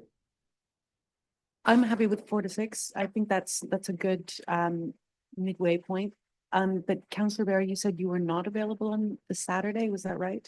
Oh. So that's unfortunate if but perhaps not the reason to say no to that date, given what has been said about cottagers being up. I think we should prioritize with great love and respect. We prioritize making sure the volunteers are able to come.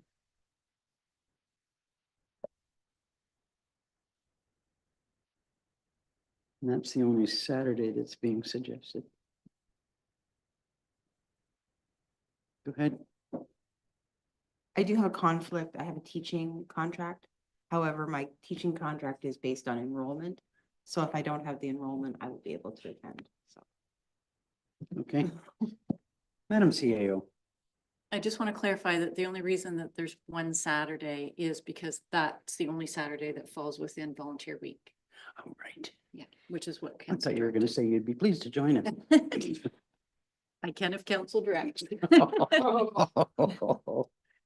Counselor Shortreed. And I agree with the Saturday later in the afternoon if we're offering wine and cheese. So 4 to 6.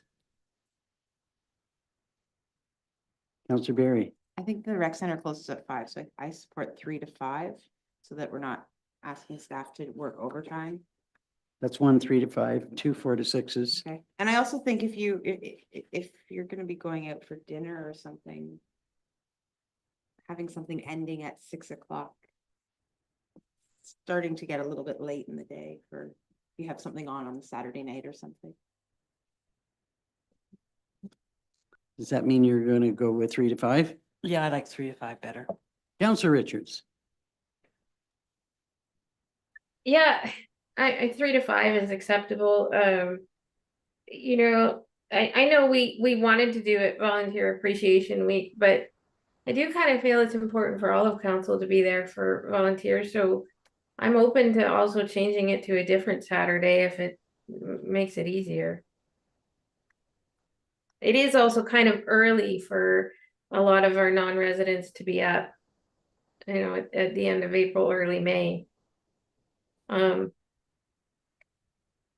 I don't think we have a huge amount of non-residents on our committees, so I don't know how relevant that is. That did not give us a response 2 times. I did at the beginning, the 3 to 5 is fine with me. Any other thoughts on the day of the week? Okay, so let's try for Saturday the 4th from the 3rd. Where did I get the 4th from? I was looking at the 4 p.m. Okay, from 3 to 5.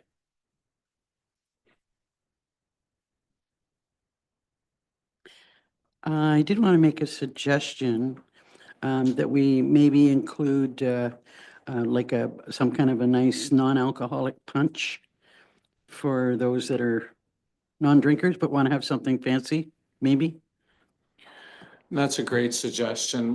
We are considering that as well. So what we're looking at right now, what we're getting costing on is wines, some local craft beers as well, and some domestics, and then some punch for not a non-alcoholic option. Yeah.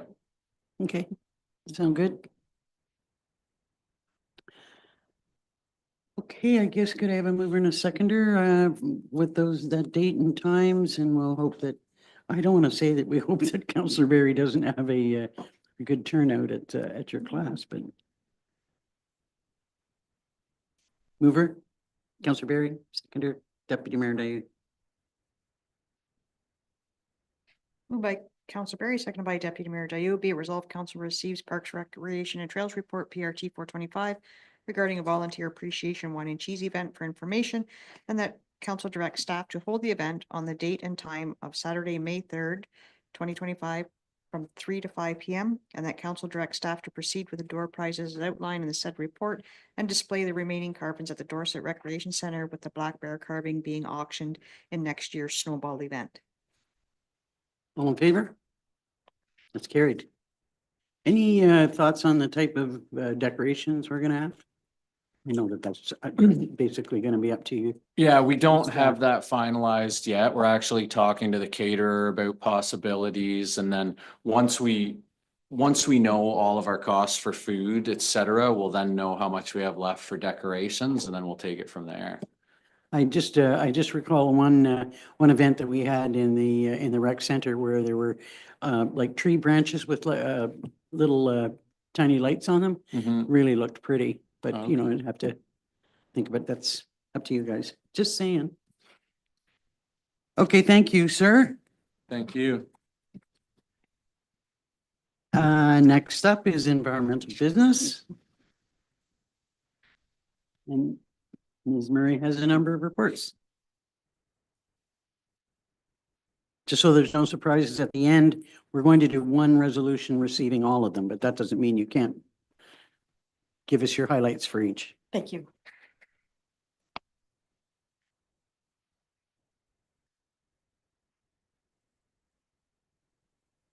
Do you want to start with the activity report? Sure. To you.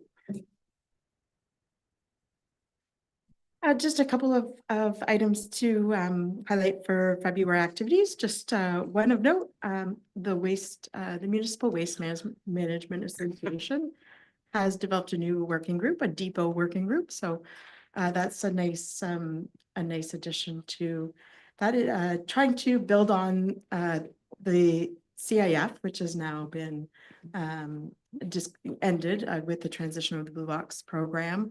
There was a depot working group there, and so that WMA has taken on that role, which is quite exciting. It's we're a pretty diverse group of depot-only municipalities across the province, and predominantly in rural and remote areas. So a little bit, we don't have the full staff of 15 or so to support our waste management. So these sorts of working groups are great opportunities for networking and sharing ideas, and I really look forward to having some great discussions with that group. Just a quick note that typically we've sent out landfill cards with our interim tax bill in the odd numbered years. They did not go out with the interim tax bill this year. I will be bringing, as I've mentioned to council, some ideas as far as where we want to go with landfill cards moving forward.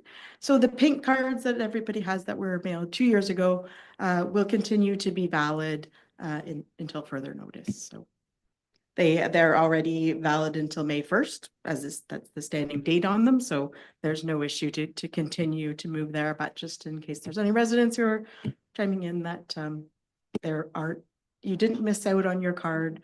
They weren't part of the mailing. So What happens if somebody is chucked their card for thinking that it's out of date?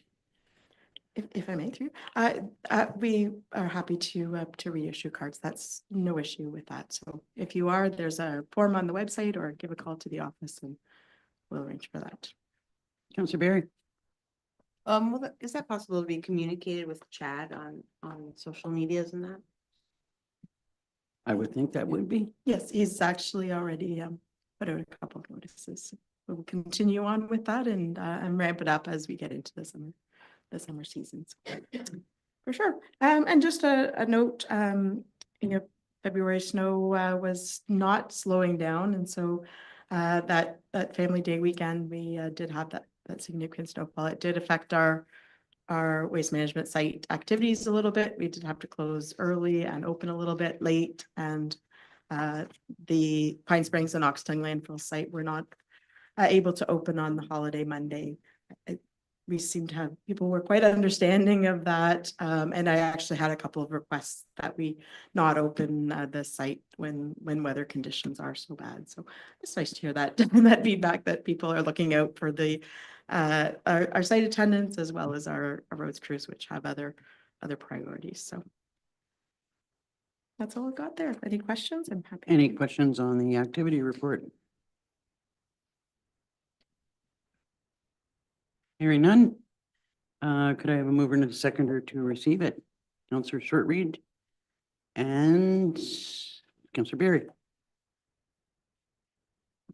Moved by Councillor Shortreed, second by Councillor Berry. Be it resolved, Council receives environmental report EB 425 regarding monthly activities for information. All in favor? That's carried. Next is your monitoring report for Maple Lake. Thank you. I'll just a quick note overall. We all our sites were operating in compliance for 2024, which is always great news.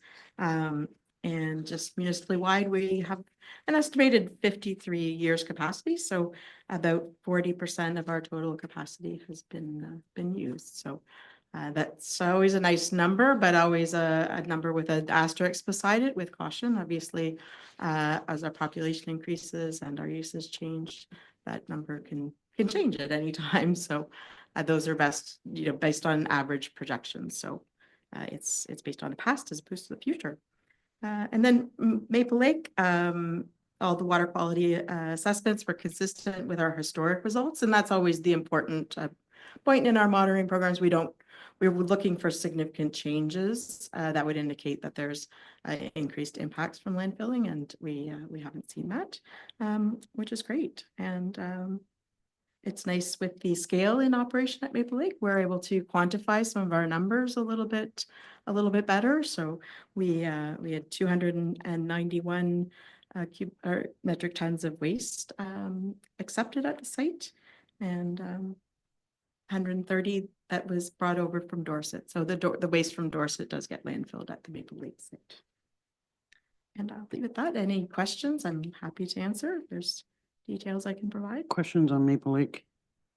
The only question that I would ask is, have we managed to assuage the concerns that were being raised about, being asked to see, what you've got in your trunk or in the back of the car, it being against someone's human rights? Like, was that settled down a little bit?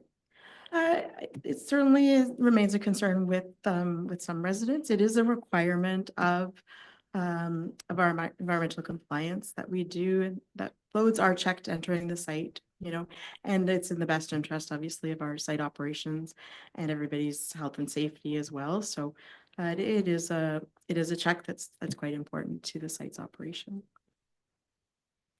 Okay, next is Pine Springs. Thank you. Pine Springs, again, operating in compliance with our environmental compliance approval. Again, there's been no departures from our historic ranges as far as water quality, which is great to see. We did have some new drive point wells that were installed in 2023. So we're just starting to get some data from those that is comparable, and we are seeing what we expected in those areas. So they were to look and see, in the distance we had between sampling areas, whether we were missing anything, and we're capturing that information, and it is consistent with what the projection was based on the further site. So it's been a good verification of what we already knew, which is always a nice thing to have that. So we'll be doing a survey at that site in 2025. They're just every 5 years there, just because of the volume of material. So that will be a nice check, just as far as how things are developing there. And we'll be looking this year, the bins that are at the Pine Spring site are getting a bit of disrepair. So we'll be looking at some options to change those. And those were included in the budget. And you'll continue to monitor, well, I'm assuming you've got numbers for the winter season at Pine Springs? Yes, so I will be bringing a report back to Okay. council for that. Any questions on Pine Springs? Okay, Oxtongue Lake. Oxtongue Lake is just a biannual report, so we actually don't have, oh, sorry, not Oxtongue, I've got Hawk Lake on my mind. I apologize. Hawk Lake, there isn't a report for this year. Oxtongue Lake, again, nice to see, the impacts on the Oxtongue River are always concerned. We're not seeing any impacts of the landfill on that surface water, which is great. We'll be surveying there as well to look at moving into a new landfilling area, so where we have capacity in the current area, and what our development plan will be there moving forward. There still is capacity, it just hasn't been developed. So, a plan for 2026 will be some tree clearing and development there. So, Any questions on Oxtongue? The lagoon.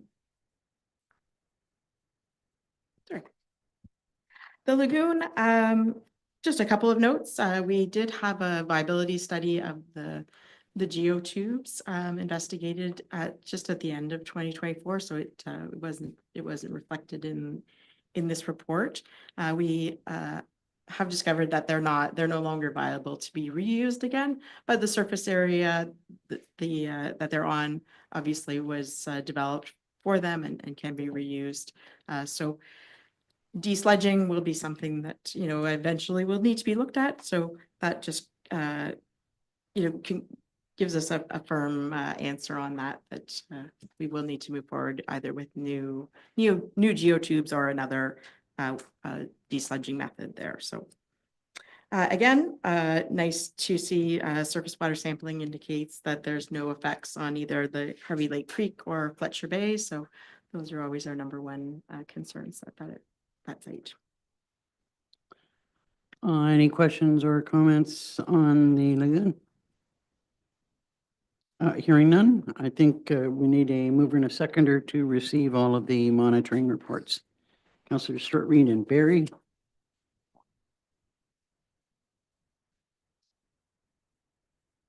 Moved by Councillor Short-Reed, seconded by Councillor Barry. Be it resolved, council receives the following environmental reports for information regarding the 2024 annual reports for township waste disposal sites and Septage Lagoon. EB 525, 2024 annual monitoring report, Maple Lake Waste Disposal Site. EB 625, 2024 annual monitoring report, Pine Springs Waste Disposal Site. EB 725, 2024 annual monitoring report for Oxtongue Lake Waste Disposal Site. And EB 825, 2024 annual performance report, McClintock Septage Lagoon, and that council authorizes KBM to submit the said 2024 annual performance reports to the Ministry of Environment, Conservation and Parks on behalf of the Township of Algonquin Highlands. All in favor? That's carried. Mayor, if I may, just a quick comment. Absolutely. You'll notice that we don't have the Dorset. It's not listed, quick comment is not listed on the agenda, but go ahead. I'm sorry. The Dorset annual monitoring report was not included. That is coming forward. There was just, the site is operating in compliance, no issues. There was just some information that I needed to get that we couldn't have in time for this meeting. So please stay tuned for that. Stay tuned. Okay, thank you. Can we just circle back to the question around the firefighter, whether we pay for the firefighters awards night? Just so that council can give an answer on whether they want the firefighters included in volunteer appreciation. Is yes, we do pay for that event. The township pays for that event. So Okay, I didn't really wrap that one up. Okay, so we're good as it stands, or?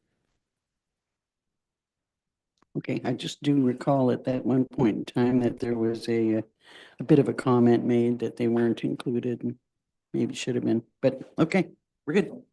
thank you. Thank you. Mr. Thorne, your monthly activity reports.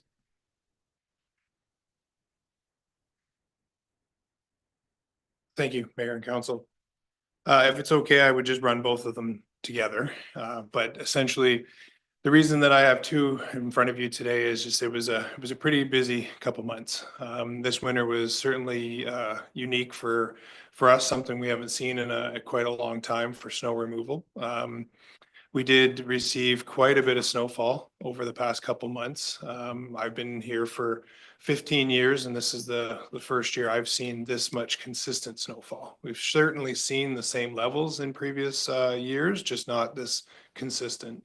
What we're starting to see now with as spring is laying into us here is that we are having some water issues, but nowhere near what we've had in the past. Considering the amount of snow we have, I know there's a lot of concerns with it, and so far everything's been melting away quite nicely. I think that has a lot to do with the amount of snowfall we received in the beginning of the season. And then really we only had a week of cold weather, random cold weather, and no freezing rain. Well, hardly any freezing rain that really affected us. So it's been a really good melt so far. But we had to declare another significant weather again on, I believe it was February the 12th, if I'm not mistaken. Yep, February the 12th, for a pretty substantial snowfall that came our way. And then all the ones leading up or after that one were borderline, but we were able to get through it. So I'm really proud of our staff and the dedication they had in coming in and working the extra hours that were required to meet our level of service. And in doing that, we did receive quite a few compliments over the winter of our plowing techniques and our ability to get out and get onto the storm and get it cleaned up. So I really appreciate their efforts and council's efforts for allowing us to have that level of service. So I do appreciate that. Thank you. Aside from snow clearing, there wasn't much going on at the airport. There was maintenance and general maintenance taking place at the airport. Not a lot of fuel sales, which is pretty standard for this time of year.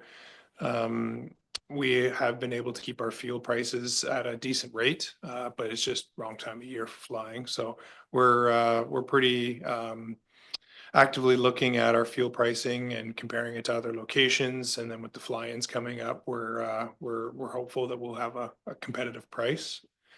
Outside of that, our building maintenance, we were again this time of year, it's going through the motions of clearing walkways and ensuring everything is open for the general public to use. Generator clearing was a big project this year, keeping them clean. As council may know, some of the generators, you certainly have to keep them clear of snow. If they suck snow into the intake, then it does cause damage to them. So that's a steady job almost all on its own. And clearing the propane tanks is another large one that takes a lot of effort. We did help out with the snowball. That was a great event for team building and a team effort. So, again, thanks to our staff for the efforts they put into that. And overall, it was a tough winter. It was I got to be honest with you, it was an extremely tough winter on staff and equipment, but we came out on the other side of it. So yeah, thank you. Just a couple of things. Fully understandable that you might be giving us 2 monthly activity reports together.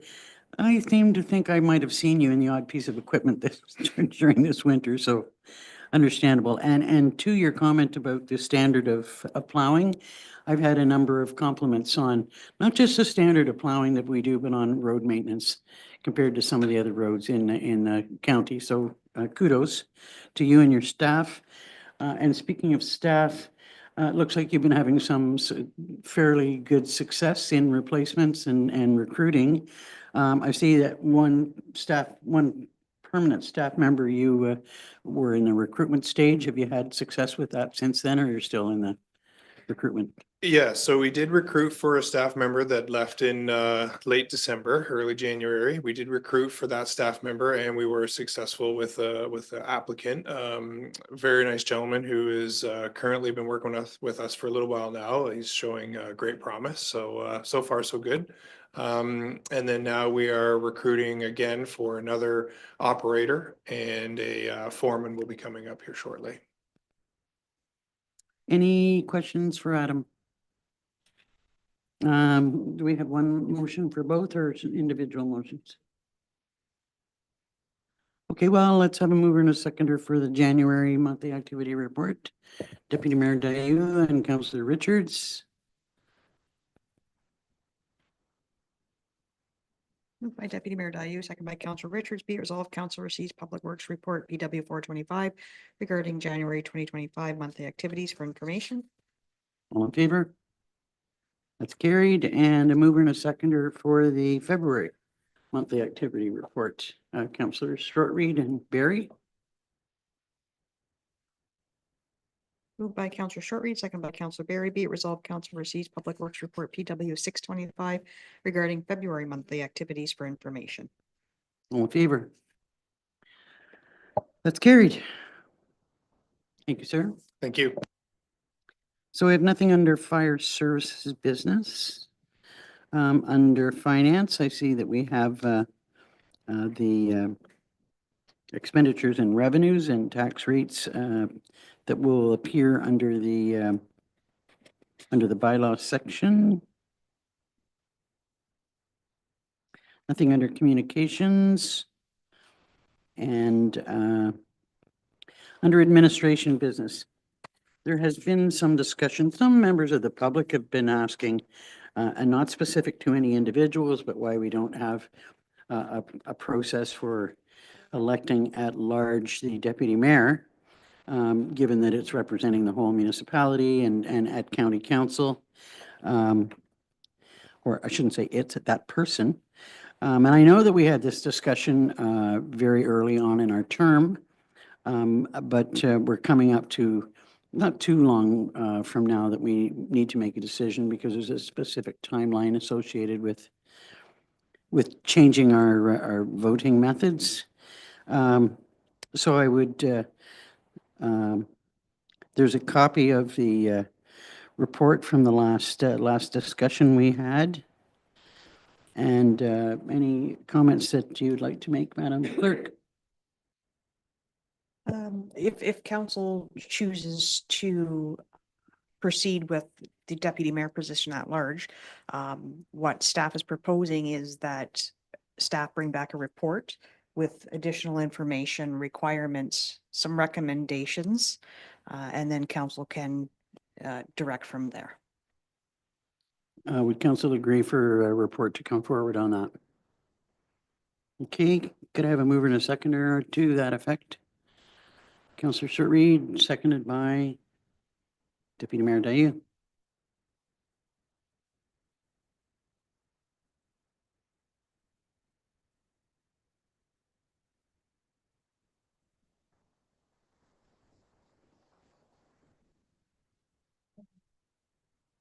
Go ahead.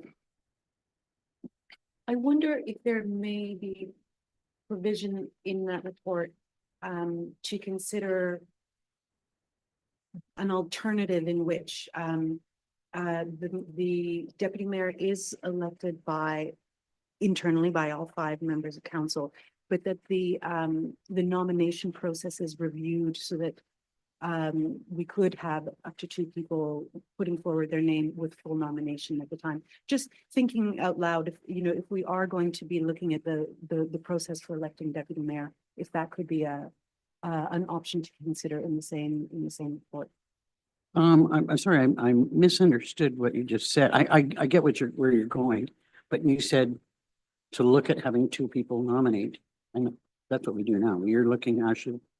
Yeah, if that is what we expect now, I don't believe it is necessarily the fairest way forward because it means that not everyone who wishes to put their name forward can find enough nominators. So if there is a provision for a different method of nominating from within the 5 that we could consider at the same time, just because the question of election is up. I would appreciate knowing that those options could be too. Well, I mean, sure. I mean, I can see it coming back in the report. Comment that I would make is that we did manage to do that the last time, get 2. I understood that we need a mover and a seconder to put anything on the floor, so I don't know how we would have done it with just 1. I personally, if I thought that there were, say, 2 nominators for Councillor Barry and 1 nominator for Councillor Short-Reed, I would personally second the nomination just so that it would go on the floor. To me, that's the way of achieving that, but I mean, let's see what our clerk comes up with. It kind of sounds wrong to me to be only 1 nominator, given what's normally required for a motion, but that's up to our clerk to sort that one out. Councillor Barry. I just used you and Councillor Short-Reed as examples because you're not the deputy mayor right now. Correct. Just in regards to the report that we're basically asking for, does that mean that that's where council sits? Like, are we asking for a report and then we're not going to change our mind, or are we just getting more information? We're just getting more information. We can stay with the status quo. We can change. We'll see what all our options are and what the actual timing is on it. Okay.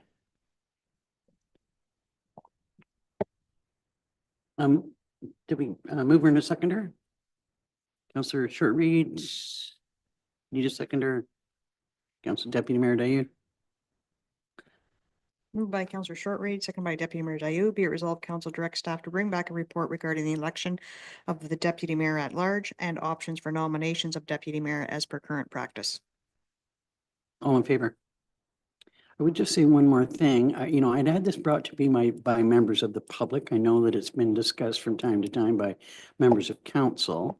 One individual that I asked what their thinking was, and it is one of the options, which I believe is in the one report, is that one way of going about if we made a change was taking Stanhope down to one member, which has been a problem or is seen as a problem.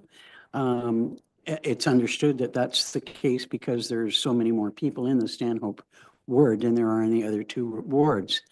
But this individual said to me that, you know, really the purpose of having a ward rep is not necessarily to do with the number of people, but having someone from each ward who has the history of the area, and you don't necessarily need two for that purpose. I just thought that would be something that wouldn't come out of Don's report, but just something to think about. And I'm not saying I agree or disagree. I'm just saying that's one of the things that was brought to my attention. Planning. I guess we can, we've got time to go through planning before lunch. Welcome back. Thank you. So your first is a proposed shore road allowance closing by Johnson on Saskatchewan Lake. Yes, thank you. Yeah, this is an application to close the shore road allowance for this particular property. I did take it off of or did not include it in the consent agenda just because it is a bit of a unique application. This was originally before council in December of 2020. This particular property is actually located across the road or across the highway, Highway 35. But where the cottage was constructed on Saskatchewan Lake, it was adjacent to Crown land and then to the shore road allowance. So council at that time was supportive of them moving forward, but they first needed to close the Crown land portion and purchase that from the province, which they've now completed and have now applied to formally purchase the shore road allowance. So staff are supportive of the application moving forward. Subject to a merger agreement so that this property and the actual piece of private property they own become one for purposes under the Planning Act. Yeah, and I'm happy to answer any questions if council has any. I'd like you to tell me how I can get my mouse to work on my computer. Sorry. Any questions on this application? Hearing none, can I have a mover and a seconder to approve? Moving forward, Deputy Mayor Dayu, Councillor Short-Reed. Moved by Deputy Mayor Dayu, seconded by Counselor Short-Reed. Be it resolved, council receives planning report PL 2125 regarding the proposed shore road allowance closing fronting property located part of lots 9 and 10, concession 11, geographic township of Stanhope, Saskatchewan Lake, and the council approves in principle application OSRA 225 made to stop up closing of the said shoreline road allowance, and that council supports a merger agreement be entered into with the property owner, and that the applicants are requested to proceed in accordance with the shoreline road allowance closing procedure. All in favor? That's carried. The next is a proposed easement in Stanhope on Cushog Lake by Bert. Thank you. Yes, this is an application for consent to establish an easement over a piece of property in favor of some existing utility lines. It's from staff's review, a fairly straightforward application, so recommending approval with some standard conditions attached in my report. Questions? Could I have a mover and seconder then to approve it as approving in principle? Councillor Short-Reed, Councillor Berry. Moved by Counselor Short-Reed, second by Counselor Berry. Be it resolved, council acknowledge receipt of planning report PL 2425 regarding proposed easement over lands located at a part of Lot 4, Concession 1, Geographic Township of Stanhope, Cushag Lake, submitted by Places and Spaces Consulting on behalf of VERT. And further, the council supports in principle the proposed severance subject to the following conditions: 1, payment of taxes including penalty and interest, and 2, a copy of the draft reference plan be submitted to the planner of the Township of Algonquin Highlands for review and comment prior to the registration of the plan. All in favor? That's carried. Finally, the advancing integrated watershed management planning for the Muskoka River watershed. Yes, thank you. As much as I'd like to take credit for this detailed report, it was one that was circulated by the watershed group. My understanding is they're looking for support in principle and staff direction from these participating municipalities that fall within this watershed.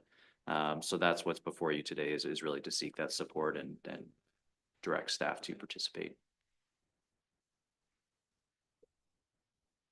Comments or questions? Go ahead, Deputy Mayor Dayu. Having participated with yourself and Councillor Richards in the first workshop that was held on this, I can attest that I was so impressed with the level of professionalism and evidence-based approach and the desire to look to other areas of the country who have similarly gone through this process and who have successfully achieved what is quite a complicated thing, you know, taking a political jurisdiction and overlaying a natural jurisdiction on top of it and trying to come up with some good policies that abide by both. So I am very much in favor of this. I think it's a great idea, and I have trust and faith in the group who is spearheading. What she said, I was really impressed. I mean, the participation was extraordinary, and those who are participating, the skills that they've got, assuming that it is within your workload and ability to do. I would look for a mover and a seconder to approve the request. Deputy Mayor Dayu, Councillor Shortreed.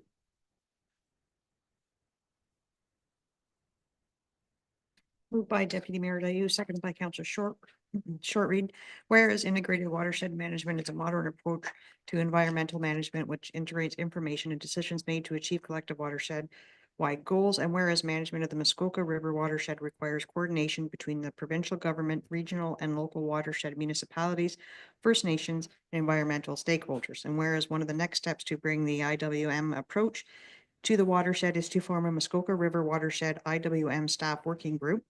Now therefore be it resolved, the Township of Algonquin Highlands supports in principle pursuing an IWM approach for the Muskoka River watershed, and the staff be directed to participate as a member of the Muskoka River watershed, and further that this resolution of support be circulated to the Minister of Natural Resources and Forestry, the Minister of Environment, Conservation and Parks, and the Muskoka watershed municipalities and First Nations. All in favor? That's carried. Would this, just one more question on it. Would this negate the need for you to continue to participate in the Communications Committee? No, it's a separate thing altogether. Okay. All right. Thank you, sir. Thank you. So we're now moving into external board meetings. The first two, the Dorset Partnership and Health Hub. I should hear something in the next few weeks about our next date. So the Health Hub itself doesn't have any place to meet, or? Oh, the hub does, but their RPN is on maternity leave, so that's kind of, it's in, like, they're still working and they're still head up by the Muskoka group, but she's the lead in our meetings and I think they're waiting for her to come back. Okay, thank you. Upper Trent Water Management and Muskoka Watershed Council. Yeah, Councilor Richards. there's been no meeting on the Upper Trent Water Management. And there hasn't been anything on the Muskoka watershed since the last council meeting, but there is a meeting tomorrow. Of course, you just heard what they have been working on for over a year now. And, you know, the hope was that the Upper Trent was going to evolve into its own watershed. So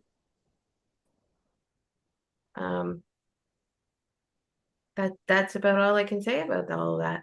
And we haven't heard any specific or strategic updates from that group. Nothing.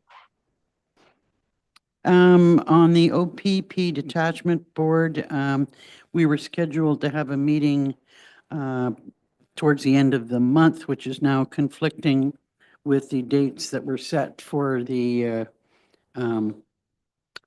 land trusts kind of public meeting about the Highlands corridor, so we've changed our date. So when we've had a meeting, I will bring an update on that. Anything on the library board? No. Anything on community safety and well-being? No, we're in between meetings at the minute. I would say on that, sort of in that realm, I've been asked to attend a meeting that the Aging Well group has, they're about to have their last meeting as their funding has run out. So I'll be attending that and just sort of offering, you know, some positive words on what a good partnership it was and what good work has been done. That's it. I think that's tomorrow.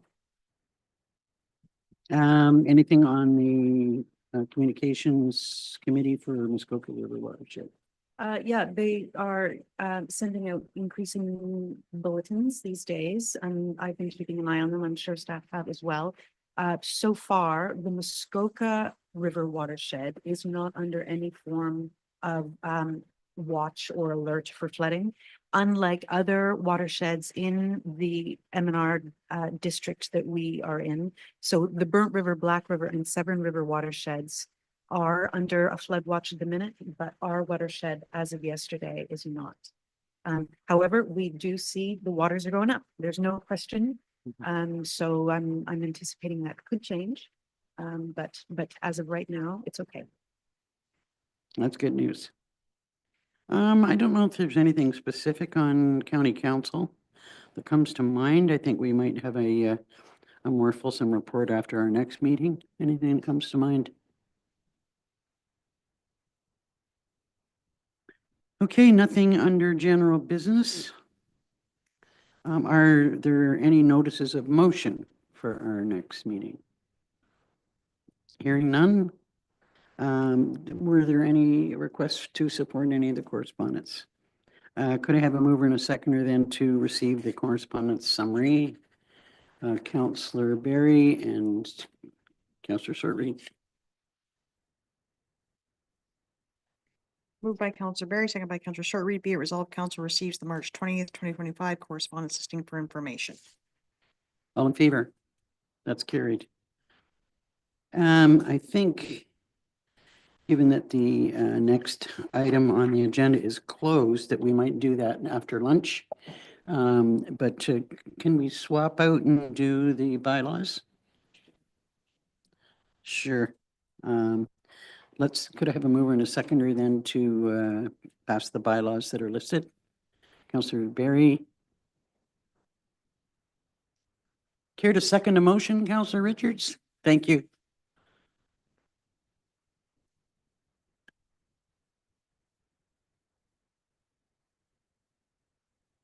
Moved by Councillor Berry, seconded by Councillor Richards. Be it resolved, the following bylaws be received, read a first time, considered read a second, third time, and finally passed with the corporate seal affixed. 2025-23 to implement an administrative monetary penalty system.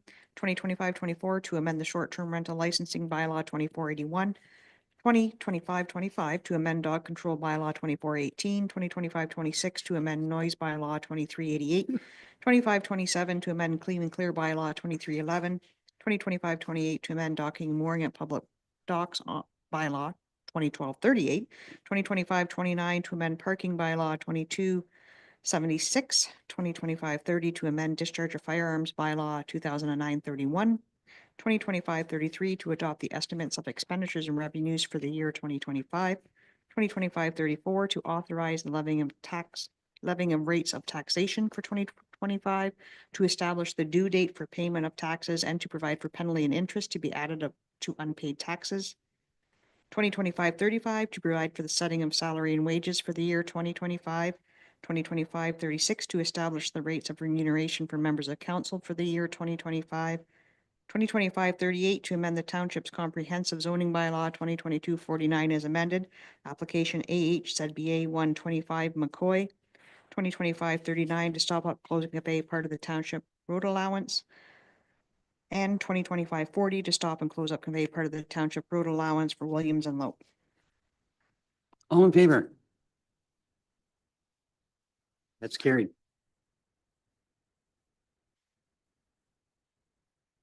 Maybe 10 minutes opposed.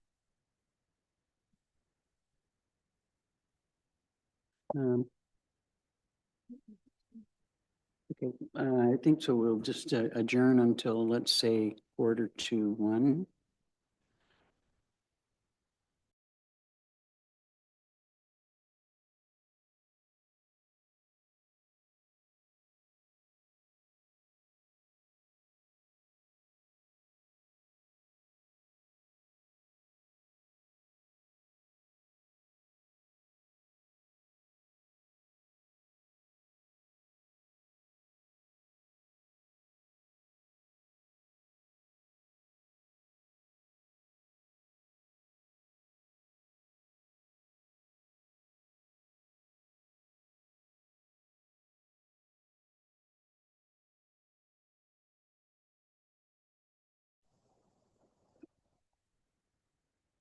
Welcome back to the meeting.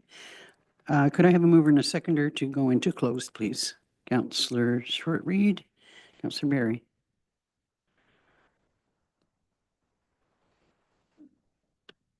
She disappeared. Moved by Councillor Short-Reed, second by Councillor Berry. Be it resolved, council adjourns its open session at 12:53 PM in order to proceed into closed session for the purpose of discussing the following: labor relations or employee negotiations in accordance with Section 232D of the Municipal Act 2001 SO, changes to workload and role of employee and new position, and 2, litigation affecting the municipality in accordance with Section 239(2) of the Municipal Act 2001, update on legal matters. All in favor? That's carried.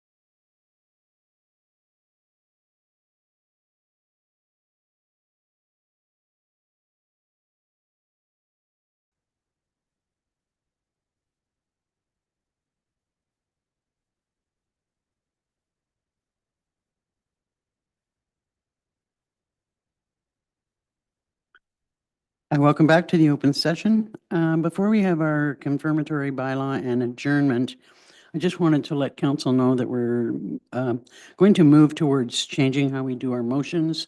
And that is that we'll hear the motion first and then have a mover and a seconder for it. So we know exactly what it is that's included in the motion. I didn't start today because I just wanted to let you know that that was coming. And we don't need to change our procedural bylaw in order to do that, right? Having said that, could I have a mover and a seconder for the confirmatory bylaw? Deputy Mayor Dayu, Councillor Richards.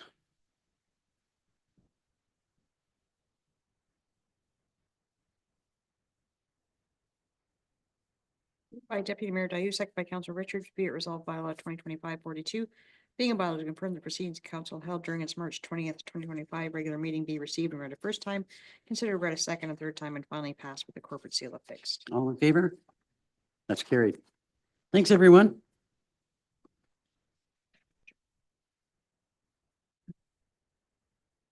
Could have sworn we just did that. Could I have a mover and a seconder to adjourn? Councillor Short-Reed, Deputy Mayor Dayu.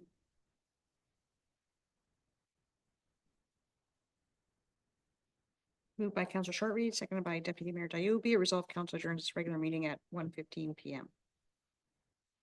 All in favor? That's carried.